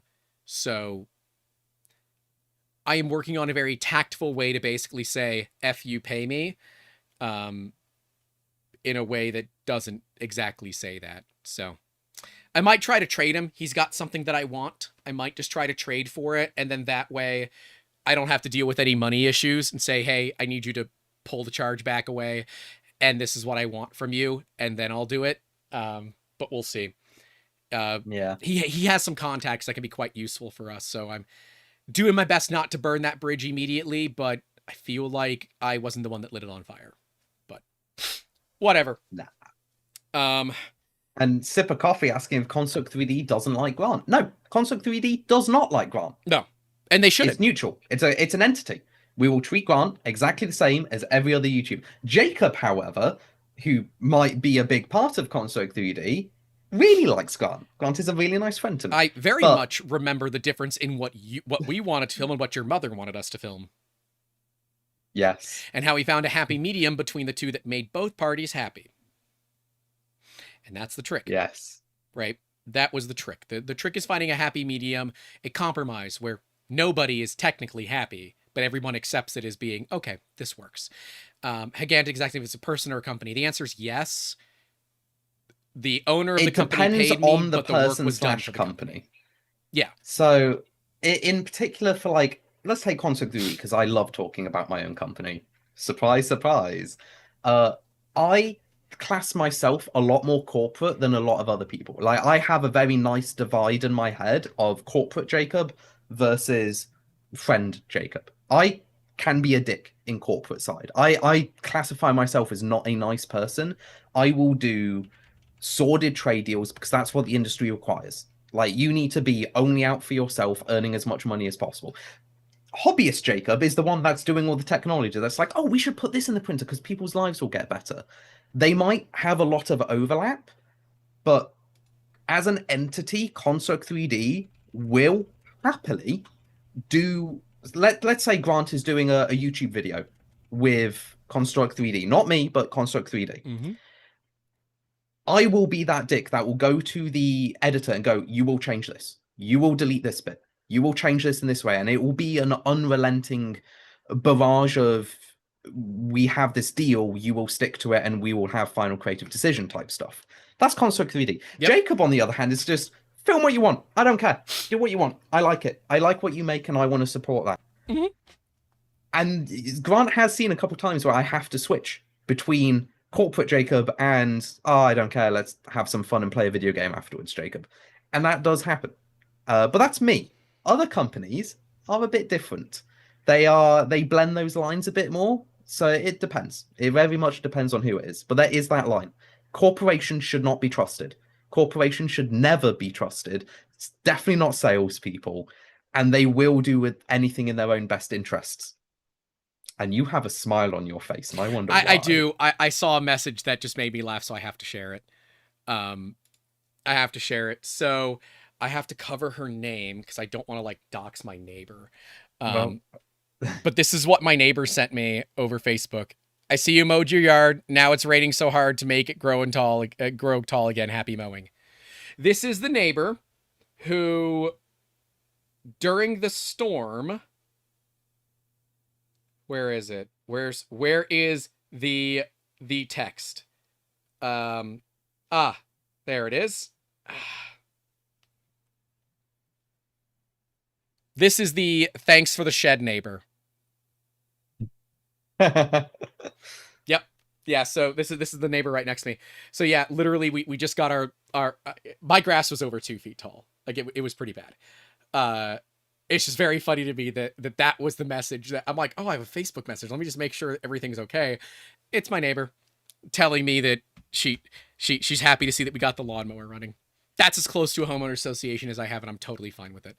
She's old school. We need to get you one of those lawn mowing vacuum things that we saw in Sweden. Oh yeah, they were so cool. I need a mower robot so bad. Hi, lawnmower robot companies, send me some, please. For everybody who doesn't know, we went to a local park, a pretty big park, and they had automated mowers in the park. Funny? They had little dog kennels to go out and then. That's not the homes that we went by. The very Black no, not Mirror the homes, homes. The park. Yeah, the park I don't have any footage of, I don't think. Because I think we turned it off. I think we turned off 360 as we got into the city. I think we did.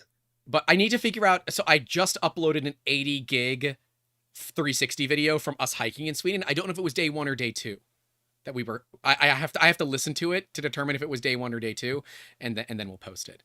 Either way, though, every other home also had a robot grass cutter. Yeah. And it was so mad to see. Everything was pristine. It was gorgeous. Yep. So lawnmower robot companies, please. I would love to try them. Do not send me one that needs the buried cable. I have 2 acres of land. I'm not doing that. I need one that operates like I can set it in an app. I understand it's going to likely collect GPS data and LiDAR data. I don't care. If I find that it's doing those kinds of things when I air gap it, I'm going to put bullets in it. But otherwise, please send them to me because I would very much like to not mow my grass. I also have to rewire my solar panels unrelated to my lawnmower, definitely. Apparently, something moved the wires for my solar panels. They used to run directly straight from the panels into my garage. They were not running directly. The wires were not running directly straight from the panels. And Now the wire's in pieces. Oh, something Yeah. found a tasty snack. Yeah. The mower liked copper. So thankfully it's not that big of a deal. It was a lot cleaner of a cut than I was expecting. Just be careful with working with them. Solar panels are still very dangerous. Yes, I'm aware. Yeah, it's fine. I'm not too worried about it. These are 60 volts at like 20 amps, so it'll hurt. But I mean, that's still enough to stop a heart. I It's above know, I the know, 40-volt minimum. I know. I'll wear gloves. I just have to go put some Wagos on it to put it all back together. we had it broke enough that I still have enough slack to reconnect it, so I just have to go splice it. But yeah, that definitely didn't happen, and I definitely didn't run over one If of the you die, wires. can I have your printers? No, Oh, they're gonna I be tried. sold to fund all. If I die, it's gonna be sold to fund the making sure the company's okay while we shut down slowly and yada yada. No, I'm good. And I have a very very small life insurance policy, but it's something. But yeah, I would love to get a robotic lawnmower because that would solve a lot of my problems. That's so cool. That And honestly so cool. see, that's where, in my opinion, I don't care if it's perfect with a robotic lawnmower. I want the convenience of it. See, this goes back to the, is perfect 3D prints possible, or does it even make sense? I don't care if my lawn is perfect. I care that it's way less work for me. If I have to go take out my weed eater every now and then and take care of a few areas that I've marked off for like wires and, areas where it just can't get that close, great. Fine with that. Duff said Grant's ready for a backhoe operation. His backhoes thrive on fiber and copper. Wait, I wonder if I accidentally cut the fiber line they ran through my backyard enough times, will they put a fiber drop to my house from it? How many times do you have to splice fiber cable before they have to do a drop just because of the way that fiber splicing works? Allegedly.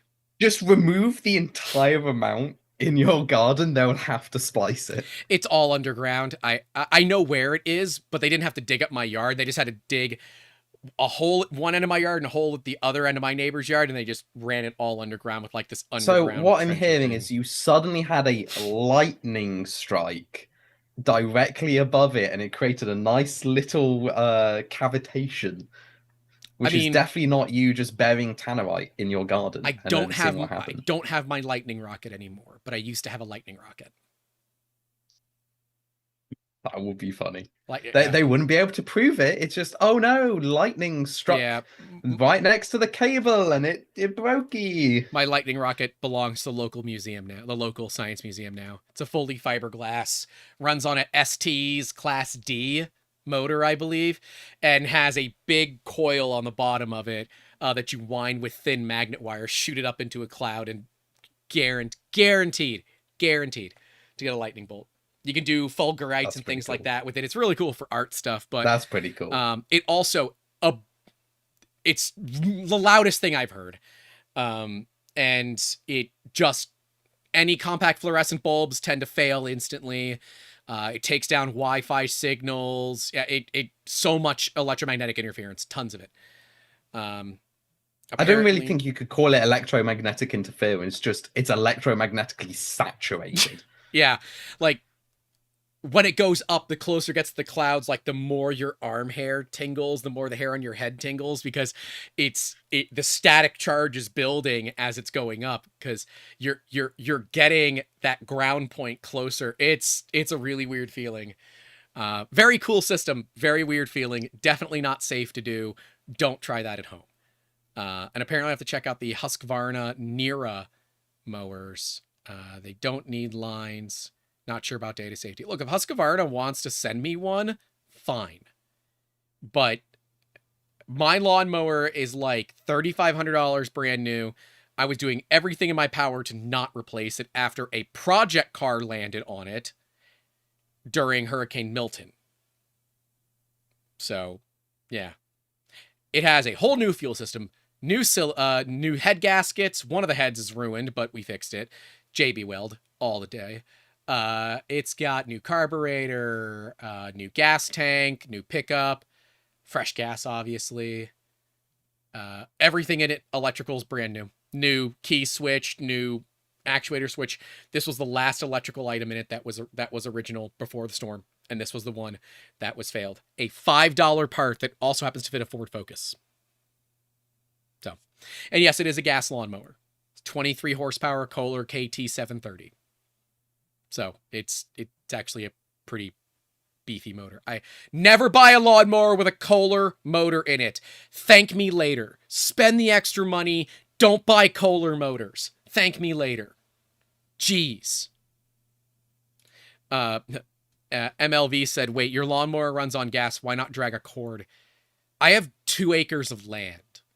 I don't know if you know how long of an extension cord I would need to do that, but it still takes like 3 hours with a mower that is almost 2 meters width for its cut width to mow that grass. It's a pain.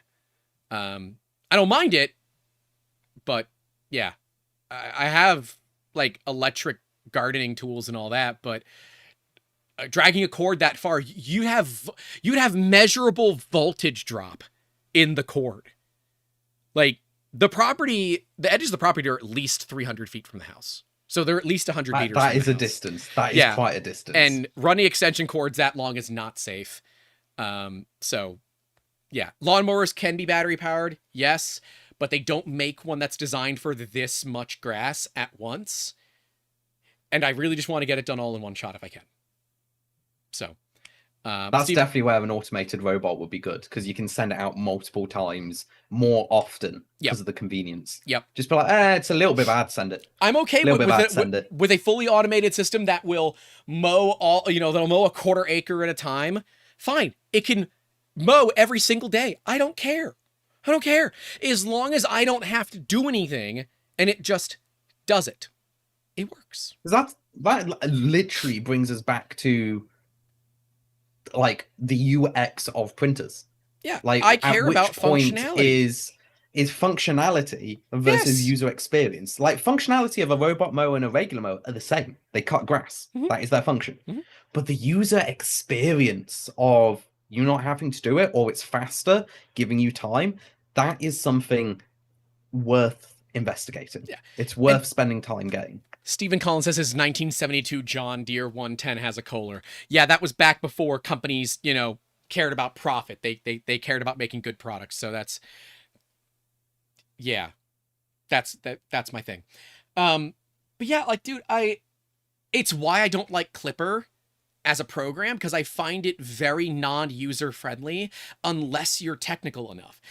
I find RepRap firmware much more user friendly because of the online configurator for it, but it's nowhere, in my opinion, as powerful as what Clipper can do, especially with all the macros and things that Clipper really enables and the community support behind it. And it's why I think Clipper the big one. That's the big one, is the community support. Yeah. Is you can get anything all the time done via the community. Mm-hmm. Like I like to say that RepRap and Clipper are basically the same. They are. They've got feature parity across pretty much everything. They've got the macros. They've got everything else. You can offload to a single board computer. It's the user experiences are different though. Whereas Clipper is very human in a not great way, where it is just a bit of spaghetti code all over the place, and you can tell that. But it's also what makes it really powerful. Yep. Whereas RepRap is kind of the middle line between Clipper being bolts on the wall and Bamboo Lab is complete 100% polish.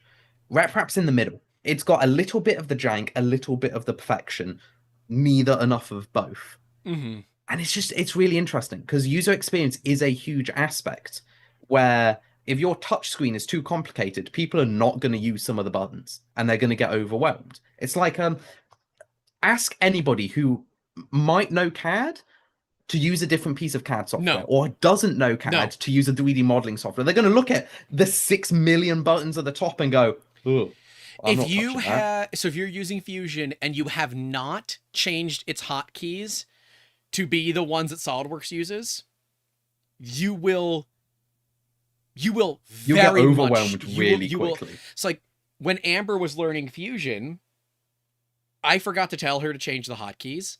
So when she asked me a question to come and help her, I'm like, these aren't the hotkeys that I'm used to. Crap. I'm like, hey, how long have you been working on this? She's like, oh, a couple of hours. I'm like, do you mind if I just go through and change it to work as SolidWorks so it's exactly the same that I'm used to? She's like, I prefer that you not, but I guess if it makes it so that you can help me, yeah. And so I did. And it sucked because she had to then go back and relearn some of the stuff, but it means that it was much easier for me to help her. Right? Because cognitive load is a very real and very important thing. Mm-hmm. Pilots deal with this all the time. It's why red eye flights are the most dangerous ones, because the mental capacity is reduced and the cognitive load tends to raise. There's only so much people can do all at once. And a lot of new information, like let's say the touch screen of a Bamboo Lab suddenly becomes the main web UI of Clipper. People will get overwhelmed. There's too much flowing in all at once for them to process it, especially when they're used to something else. And that kind of translates it to other aspects. It's like Right. bed leveling. Right. Like if you're taking actually no, let's go away from bed leveling. Let's go to 3D modeling again, because this is a really good one that I have a lot of experience with. I bought a graphics card for my computer so I can render twice as fast as what I did previously. The renders are identical. The output of the quality is identical. However, because I could render twice as quickly, I could make more creative decisions faster.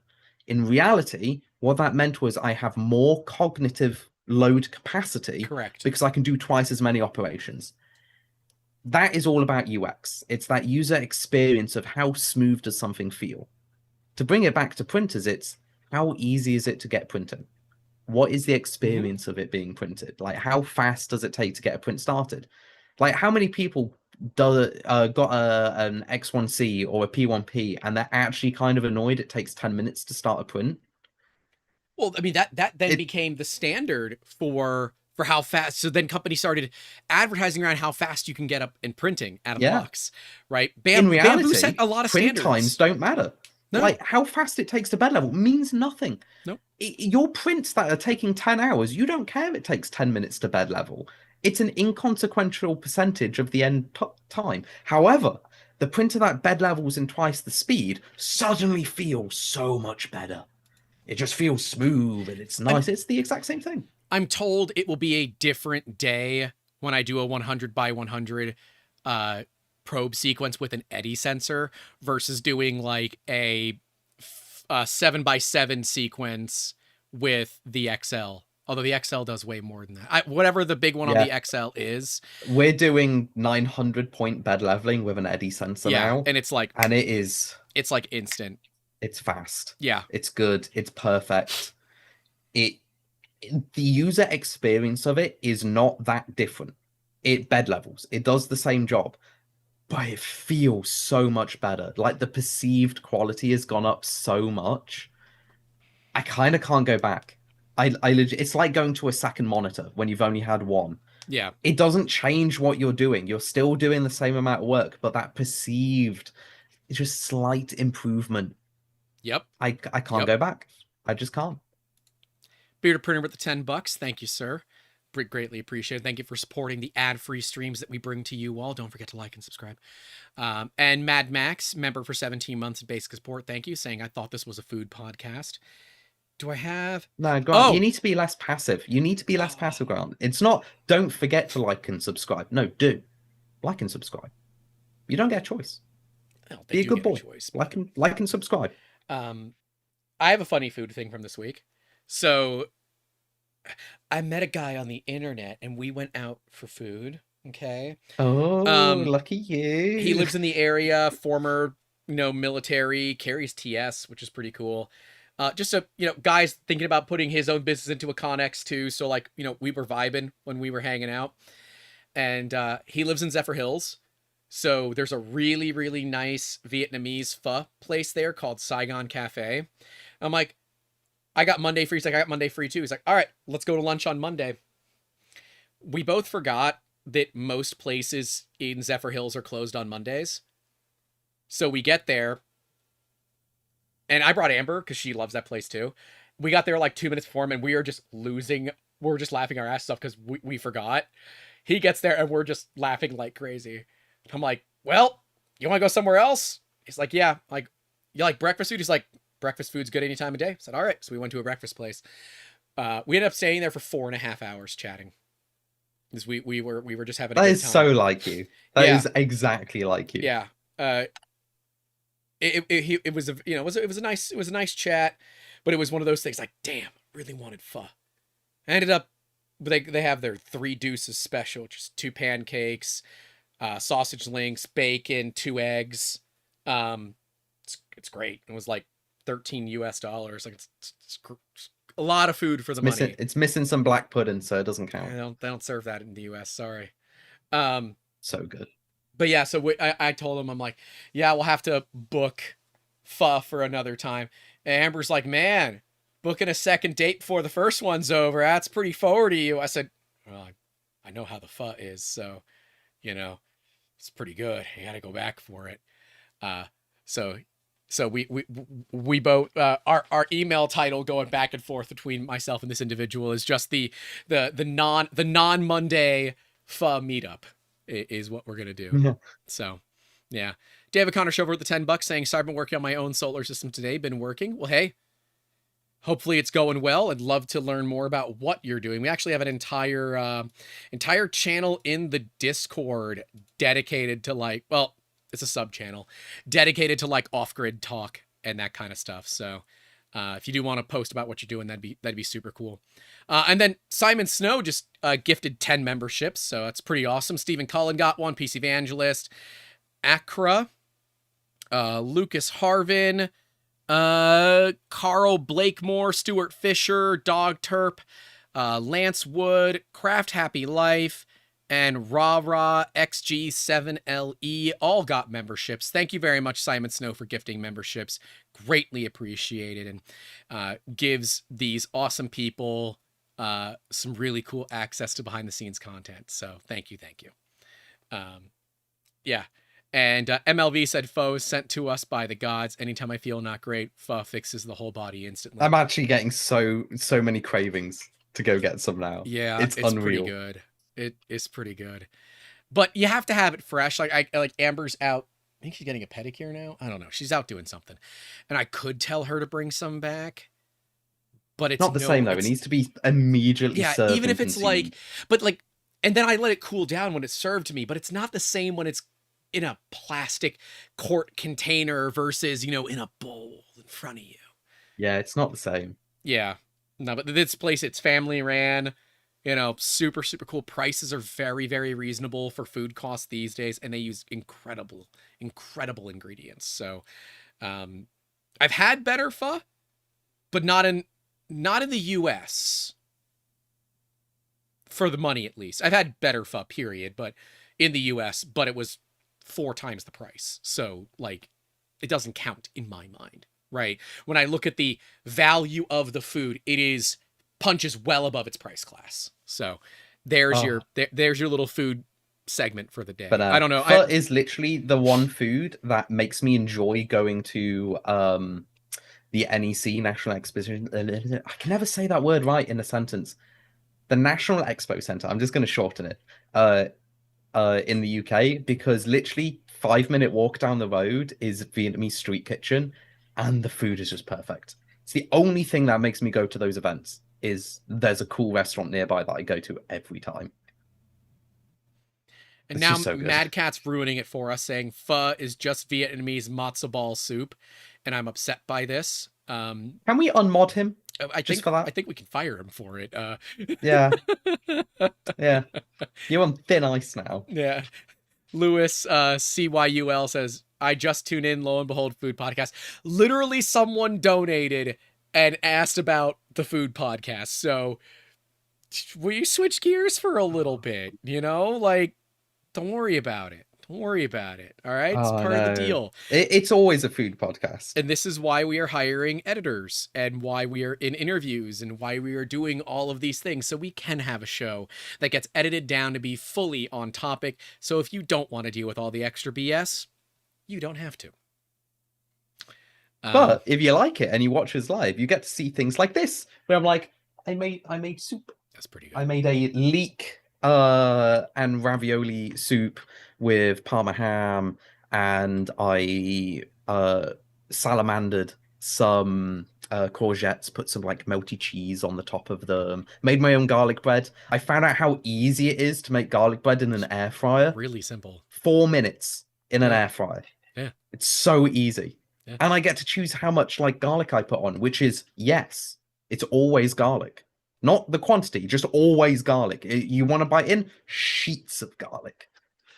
That's proper garlic bread. One of the local Asian markets, it sells minced garlic in frozen, but it's in like cube shape, and I really like it. It's quite good.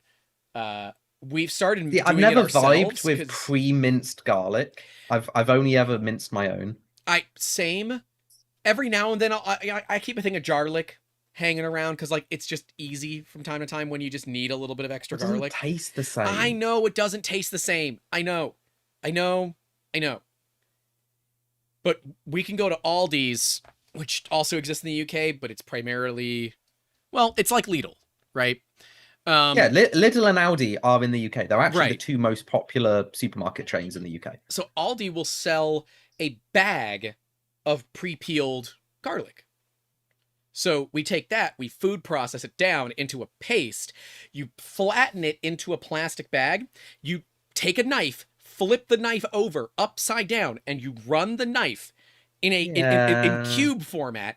You then freeze it flat, and then you can break off pieces of the garlic when you need it. It's still fresh garlic. It just holds forever. You're losing basically. some of the aromatics. You know, I know. it degrades. I know. But if you like, There's something nice about just getting like 3 cloves of garlic with your favorite knife, crush them down a bit so you can take the skin off. I know. And then just go to ham. And then never And getting the smell it's of garlic done. off your hands for like 3 days. Exactly. You want the trick for that? I just wear gloves. You could do that if you're a bitch. Or stainless steel. Nah. This is what makes me feel really good. So I don't know. I where he's going, literally, but- I have a wall dispensary unit for this of just black gloves. Oh, you at all okay? I'm like, times. I don't know what he's going for.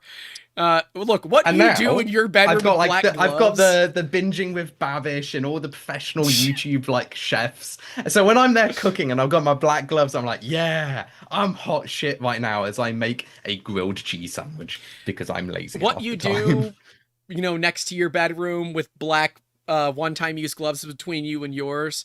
I choose just not to be a baby about it and enjoy the smell and know that vampires won't get me. And given that I live in Florida, vampires are a potential problem out here. We call them Florida man, but it is a potential problem. Oh. The fact Also, that you yeah, just have it Dominic in the chat saying fermented garlic is wonderful. You need to make some black garlic. It's black great. garlic. I was gonna I say made garlic black oil. Yeah. I literally made garlic oil, and it was the best thing. You add it to everything. It's like, here's a pro tip for anyone. You want your food to taste good and you're lazy? Sesame oil. Just whoop, done. Your food is now 10 times better. Yep. It's Or true. just add MSG, but that's a different thing. Yep. Yeah, we That's actually one of the techniques I've been doing a lot at the moment is anytime a recipe says add salt, I just add MSG instead. I've never felt healthier because I've lowered my salt intake and the food tastes just as good. John S says we all need to eat more fermented foods like people used to. There is a single current caveat that I have to this. No to fermented herring. I like a good stinky kimchi. Love it. Love a good proper, you know, puts hair on your chest fermented kimchi, Kimchi's right? great. I adore kimchi. But the fermented herring was just too much. Rob Lutter says, I'm Latvian, and as far as I can tell, we never discovered garlic. I have friends from Latvia. Interestingly, they make some of the coolest handmade gifts when they come and hang out with us. But we definitely cook with garlic when they're here. So they've definitely discovered garlic at some point. Sembazaru saying you can't wear black gloves because if you cut yourself and like bits of the glove go in the food, you can't tell where it is. I already have enough macroplastics in my body from the 3D printing. A little bit more isn't gonna hurt. Come on, looking cool is what's more important than looking healthy. Like, there we go. Unfortunately, I don't look cool or healthy, and that's part of the problem. You need to come over here more. We'll cook for you more. I It'll be know. great. I know. I do. I need to get the organic garden up and running. I mean, that's the thing that we're working on. So as part of the shop expansion is going to be a full shop bot ran community garden that's fully organic. The goal with that is for us to be able to take all the fruits and vegetables and things that we need out of it, and then everything else is free to the general public, but it will be completely tended to with a shop bot and IoT connected, watering systems, right? Like, That's pretty cool. valve systems. And I want to go to that. Like, to me, it's really, it's the breads that we have to like use organic flours and things Yeah, like I've that heard that your aren't bread enriched. over there is just ass. It's sweet. Like Ooh. fresh sourdough from a proper good age starter. There's nothing better. Like, there's just nothing better than that in terms of bread. And if you disagree, you're wrong. But like, if you're in the US and you haven't eaten bread outside of the US, you won't understand what I'm talking about. And if you're outside of the US and you've never tried US bread, you won't understand what I'm talking about either. You have to have tried both sides to understand what I'm talking about. Like, Subway bread is so sweet, it's classified as cake outside of the US, right? A lot of bread in the US is classified as cake. Our ketchup is classified as icing, right? I mean, It's your so sweet. ketchup is also red, like red. Yeah. Like Yeah, it's paint red. Mhm. It does not look good to eat. I could not eat food where it looks like somebody gave me a crayon. Yep. Duff says, "Got to do one of those hydroponic fish pond garden thingies." My neighbor, who I showed you messages from, she has one. And every cool. now and then we'll go over and we'll get stuff from her because she's like, "Hey, I have all these peppers. You want some?" Yeah, sure. It's like she said, if you ever So- see stuff sitting out there, take some. It's yours. I have a new favorite struggle meal. So I love like student level struggle meals, but you could kind of make them bougie. Mhm. So I hope the camera picks this up. It probably doesn't because it's A massively penne overexposed. pasta. I don't Penne know. pasta. It is basically 5 ingredients at most. So penne pasta, because pasta is great. Make sure it's bronze dye because then it makes it even better. The main thing though is it's a miso base white sauce, and the only things you add is you add mushrooms at the start, you fry them off. You then add miso paste in, you add creme fraiche, and then let them stew, and just put some spinach leaf in. Done. It's an amazing struggle meal. Also add some like chicken bouillon, That's just for way some more like work extra than base what a struggle flavors. meal is for me. But my 8 minutes. yeah, but 8 minutes. how much cleanup is it though? One dish. That's not too bad. So my Because favorite you cook is the pasta in the pan, and then you throw everything into the pan about 4 minutes into the pasta cooking, because then the leftover heat and everything cooks the pasta. It's a one Right. dish thing. It's amazing, and then you just add shit tons of cheese in, and it makes it so creamy. Post that And you've got the recipe. creme I'll have to fraiche, try and you it. got Yeah, post that recipe in the Discord. We have a whole recipe section in the we'll do. Discord where people can share recipes. I've enjoyed the Shin ramen. You can get it in a big They're pack from good. Costco. They're good. That's normally like I need some sort of food in me. So I do the Shin spicy ramen with Costco rotisserie chicken. I add a little sesame oil, like you say. It does not need extra MSG. It's totally fine there. No, it's got In well fact, enough in I it normally already. don't add the entire flavor packet.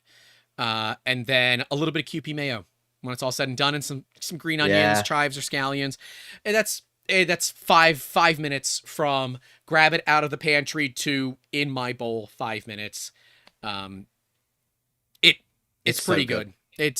It goes so much works well. hard. Adding any form of protein to like a Shin ramen suddenly makes it just taste amazing. And then the sesame oil. It goes from good, and then it goes amazing because you've got actual bits in it, You add the little bit of sesame oil on the top, and you're just like, Yep. I could eat this every day Oh, because you do. Plague Rain says mayo sucks. Change my mind. QP. QP QP mayo. mayo. Try QP first before you write off all mayo. It's got way more. Is it egg yolk in it? It's much I better. know. I think it's a different type of vinegar. I think they add to it. And I also, if I have them in the fridge, egg. I'll add an egg into the ramen. So Oh, oh, I'll basically flash cook like what the hell? Flash cook the egg in the ramen. It's quite no, good. if you want to see a real struggle meal, now this is a Jacob Poached. struggle meal. My friends hate me for this. I'm actually lowering the brightness so you can get better exposure. 4 eggs on some bread. Whoa, Mr. Moneybags over here. That's That's like it. three That's my. I dollars. love eggs so much. Eggs are Just good. 4 eggs on some toasted just whatever. Sourdough is the best. I stand by, but that was just some leftover Yeah, whatever bread you baguette. get, like French bread or whatever. Add some garlic paste on the top. I actually added some KFC spice mix. Uh, that's a complete different conversation where I It's a different sent KFC, KFC. yeah. No, no, no. I sent KFC to a mass spectrometer to find Oh, to out figure out what's in what it. chemicals they had on the inside so I could remake it. Yep. Somehow, I've ended up with 12 herbs and spices. I don't think there's 12 herb and spices in the Hmm. 11 herbs and spice speciality, but there we go. But yeah, I love that. And John S in the chat saying, "Don't say bouillon with the correct French accent. You'll confuse the Americans. Is that not what you say, bouillon? Bouillon. That's what I say. What do Americans normally say? Don't tell me it's bullion. That's the only other way I could see I've it heard pronounced. bullion as well, but it's bouillon. Yeah, No, well, it's bouillon. Bouillon. Yeah, and then government cheese. There's a whole thing. There's a whole thing, and that's why the pizza shops are able to I make. mean, That's why Domino's can I be so found cheap in the U.S. and Pizza well, I Hut found out that government cheese. your Parmigiano Reggiano is an actual like not protected thing. Correct. Like you can have just hard cheese Mhm. and it's not Parmesan. Correct. Capitalism. Hate that. Hate that. Capitalism, baby. Like we get hard cheese in the UK, but they obviously pretend it's not that, but it's still that. Yep. That's why when Like we want Parmesan, we go get a block of it and we grate it ourselves. So, yeah. Apparently, government cheese doesn't exist anymore. I am almost dead certain it does. sorry, what is government cheese? The government would hand out cheese to businesses and food businesses to help them deal with the cost of rising food prices. So it was a way for the government to subsidize businesses. I mean, cheese is such an overproduced commodity. Like milk in the UK is a waste product of every other aspect of milk production. Mhm. Like we have so much milk, it is literally being converted into plastics because it's a waste product. Like all the cheese industry, all the actual milk industry, that's a waste product of everything else. There's so much Yeah, milk. there's a whole story to government cheese. I'm sure if you Google it, like U.S. government cheese, you can find it and learn about it. I am not privy to exactly what it is, but yeah, it was a way to like subsidize food costs for low income businesses, families, and that kind of thing. It was more of a subsidy for dairy farmers. They had too much leftover milk, so it's turned into cheap cheese, according to Mad Cat USA. And I would trust what Mad Cat says. He is a bit of a historian because he was gonna. I wasn't gonna say where he grew up, but he said it. He grew up in Wisconsin, so he knows enough about that. Bit of a historian on the cheese thing. But yeah, any final thoughts on all this? I think we've kind of I hit the think nail I've on the ranted head. enough about I have no idea what I'm doing when it comes to making profiles because I massively over engineer and complicate everything when I shouldn't.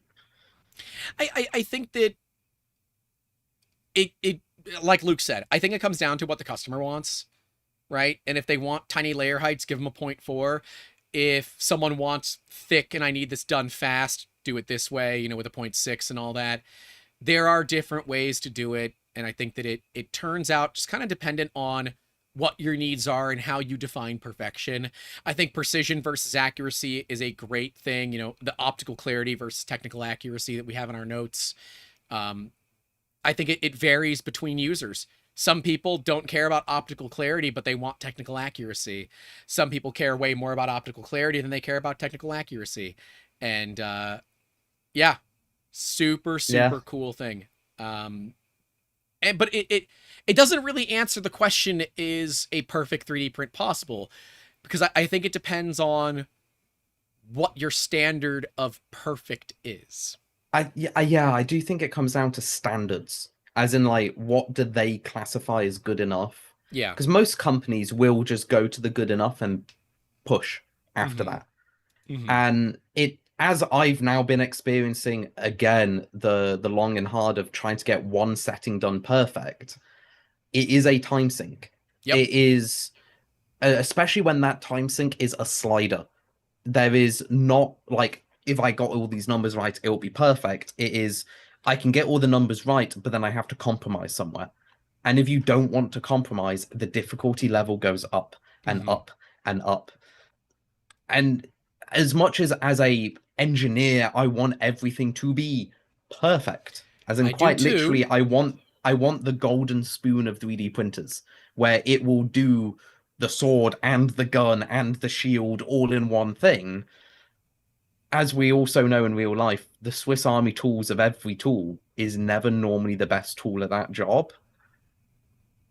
And it fights against the designer trying to make it the best in every other job. So I think it yeah, bears it's quite mentioning that what was said earlier, and that perfect is the enemy of good.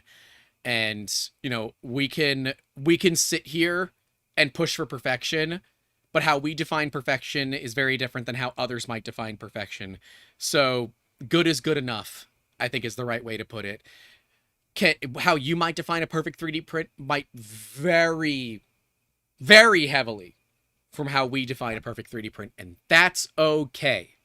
But when you are a business, how you define perfect versus how your customers define perfect does not matter.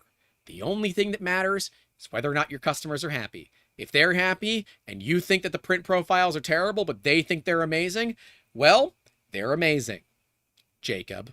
hell. I would go even further, but not for me. They'll make sure they think they're amazing. But if you're a company and you're thinking of it from a company point, their happiness doesn't even matter. It's only if they'll buy it or not, Mm-hmm. which I Yeah. hate because I want it to be perfect. It needs to be perfect. You need to press go in the most esoteric material that's been left in water for 6 months, and it needs to print perfectly.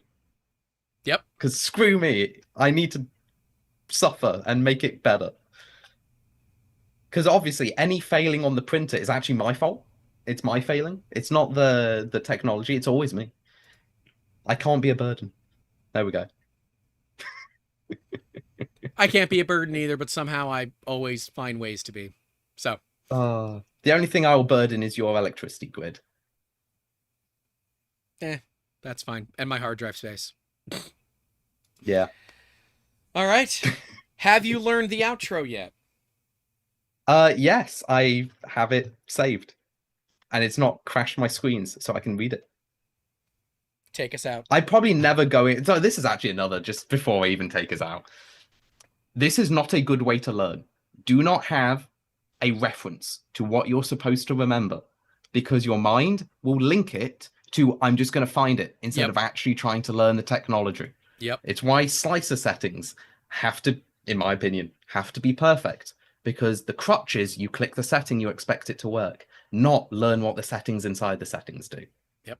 And with that awful piece of advice, because I'm not good at giving advice, make sure you all stay safe out there.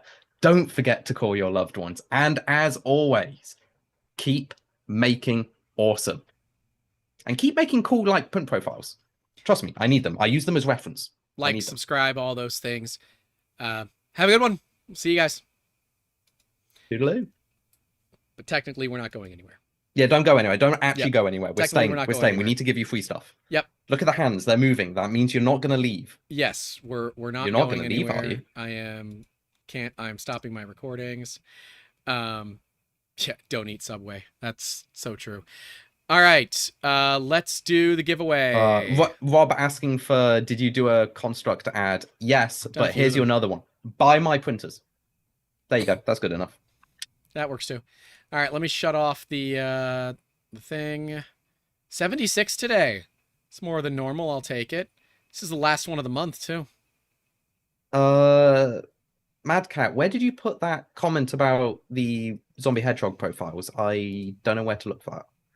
Or just Oh, DM me it. yeah, That would be Zombie does helpful. his own profiles.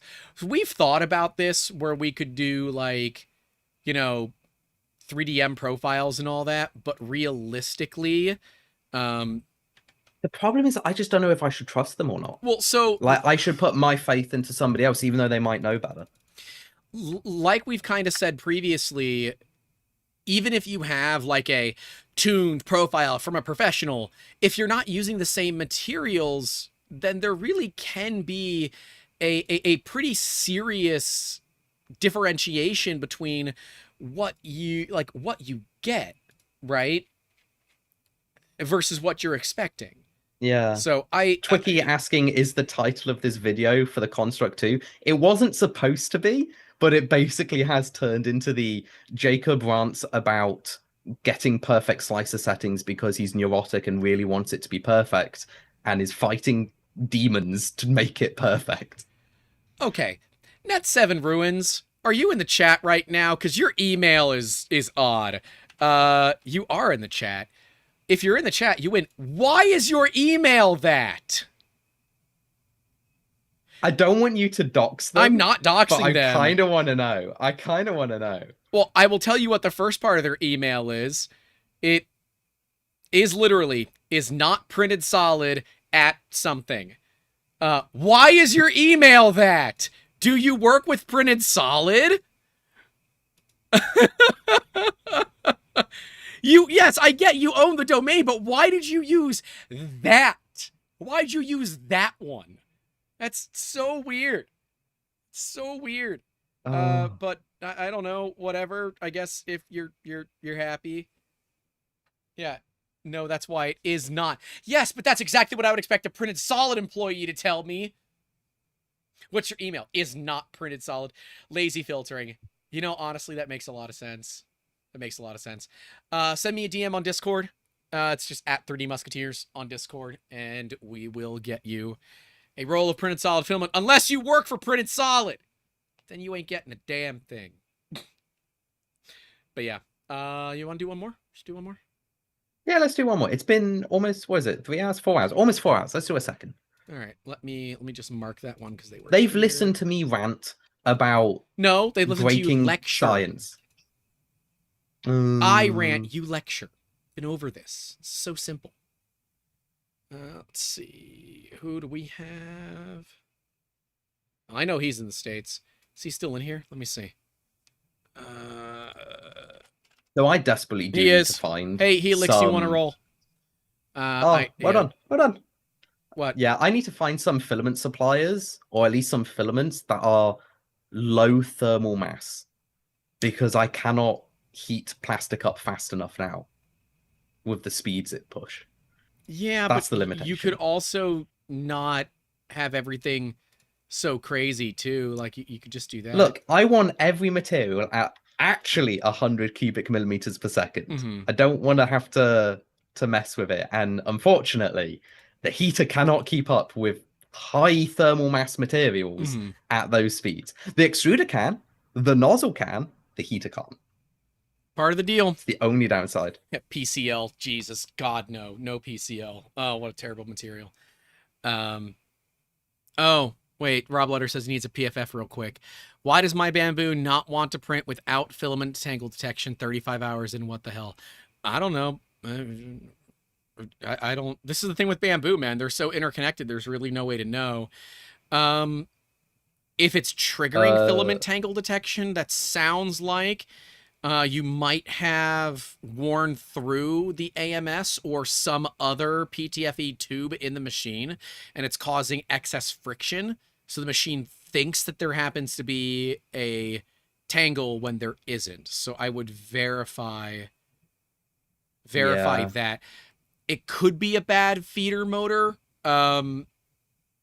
It could even be your extruder gears are worn. Mine were worn really, really bad. So I replaced it with the Panda Claw. It's been working very well from Big Tree Tech. It's been working very well. Just replaced the PGF YouTubes 200 hours ago. You could have a first stage motor failing, could be an AMS motor failing, but normally I'll get an AMS motor overload. But if the AMS feeder motor is destroyed, like the gear teeth on it are destroyed, it might not grab filament and then somehow think that it's tangled. Check the filament path and make sure that it's clean. If the machine is triggering that there's knotted filament, it's clearly trying to pull. There might be just like a bit of Yeah. like wisp or something in the tube and it's adding friction. We've had that before where the extruder motors are powerful enough to overcome a lot, but the friction was stupidly high and you only felt it by doing a manual pull. And if you've got like a can of compressed air or something like that, or you have an air compressor, blow air. So take the Bowden tubes off, or as much off as you can, or at least disconnect from the ends. Blow air through them so whatever crap is in it goes through, blow out the entire extruder. Yeah, this is the problem with interconnected printers. If it doesn't tell you, trying to track it down can be such a problem. And since we don't know what physically triggers that result, then it is difficult. If you're in the Discord, you can, put some photos in there. We can take a look. But yeah, if it keeps triggering, something tells me it's either in the AMS or in the extruder side of it. It could also be in the buffer. Check the AMS buffer. That is working correctly. Yeah. So, yeah. Also, Zaxman saying add another heater for my issue. I can't. If we added another heater, we will melt the wires. We are at maximum wattage capacity of those wires with safety headroom. Right. And for Troy, who is asking, does color affect filament melting speed? Yes, it does. Part of the process is run a couple of colors, see what the average becomes, and then massively cut back on it because you never know what they're going to do with the filament. So the profiles will always be conservative. For example, PETG, we get 100 cubic millimeters per second. I can say that. That's an easy number. We will probably half the flow rate when that gets released. Safer. Because it needs to work. It needs to guarantee a speed at a quality instead of push the limits, and then it might work 80% of the time. And then color doesn't matter because we halved the speed. Yep. And we're running the heaters at 26 volt. The entire printer is 26 volt. It's a slight overvoltage system. We wanted to run 30 volt. However, the challenge isn't the printer, it's the fans. It's really hard to get 48 volt fans or fans rated for higher than 26 volt. So we went up to the safety limit for fans, and that's the limitation. Dominic asking, is induction heater possible? Yes, maybe. I'm waiting for Index. Yep. Just wait for Index. It's there will easier. Almost definitely be a separate printer designed just for Index to utilize the Index technology. Yep. And if they are watching this, I will be stripping an Index head and murdering two of them together to make really cursed printers because that technology is so cool. It is. So cool. All right. We'll see you guys. If you're in the Discord, we're going to be in there hanging out. So see us there. $10 tier and higher if you do want to join. So you can do so. Links in that description. Otherwise, I would send you to go hang out with Steve, but he is not streaming today. So there is no Steve to go hang out with. So enjoy the rest of your Sunday. Take care, everybody. And we will see you next week. Bye now.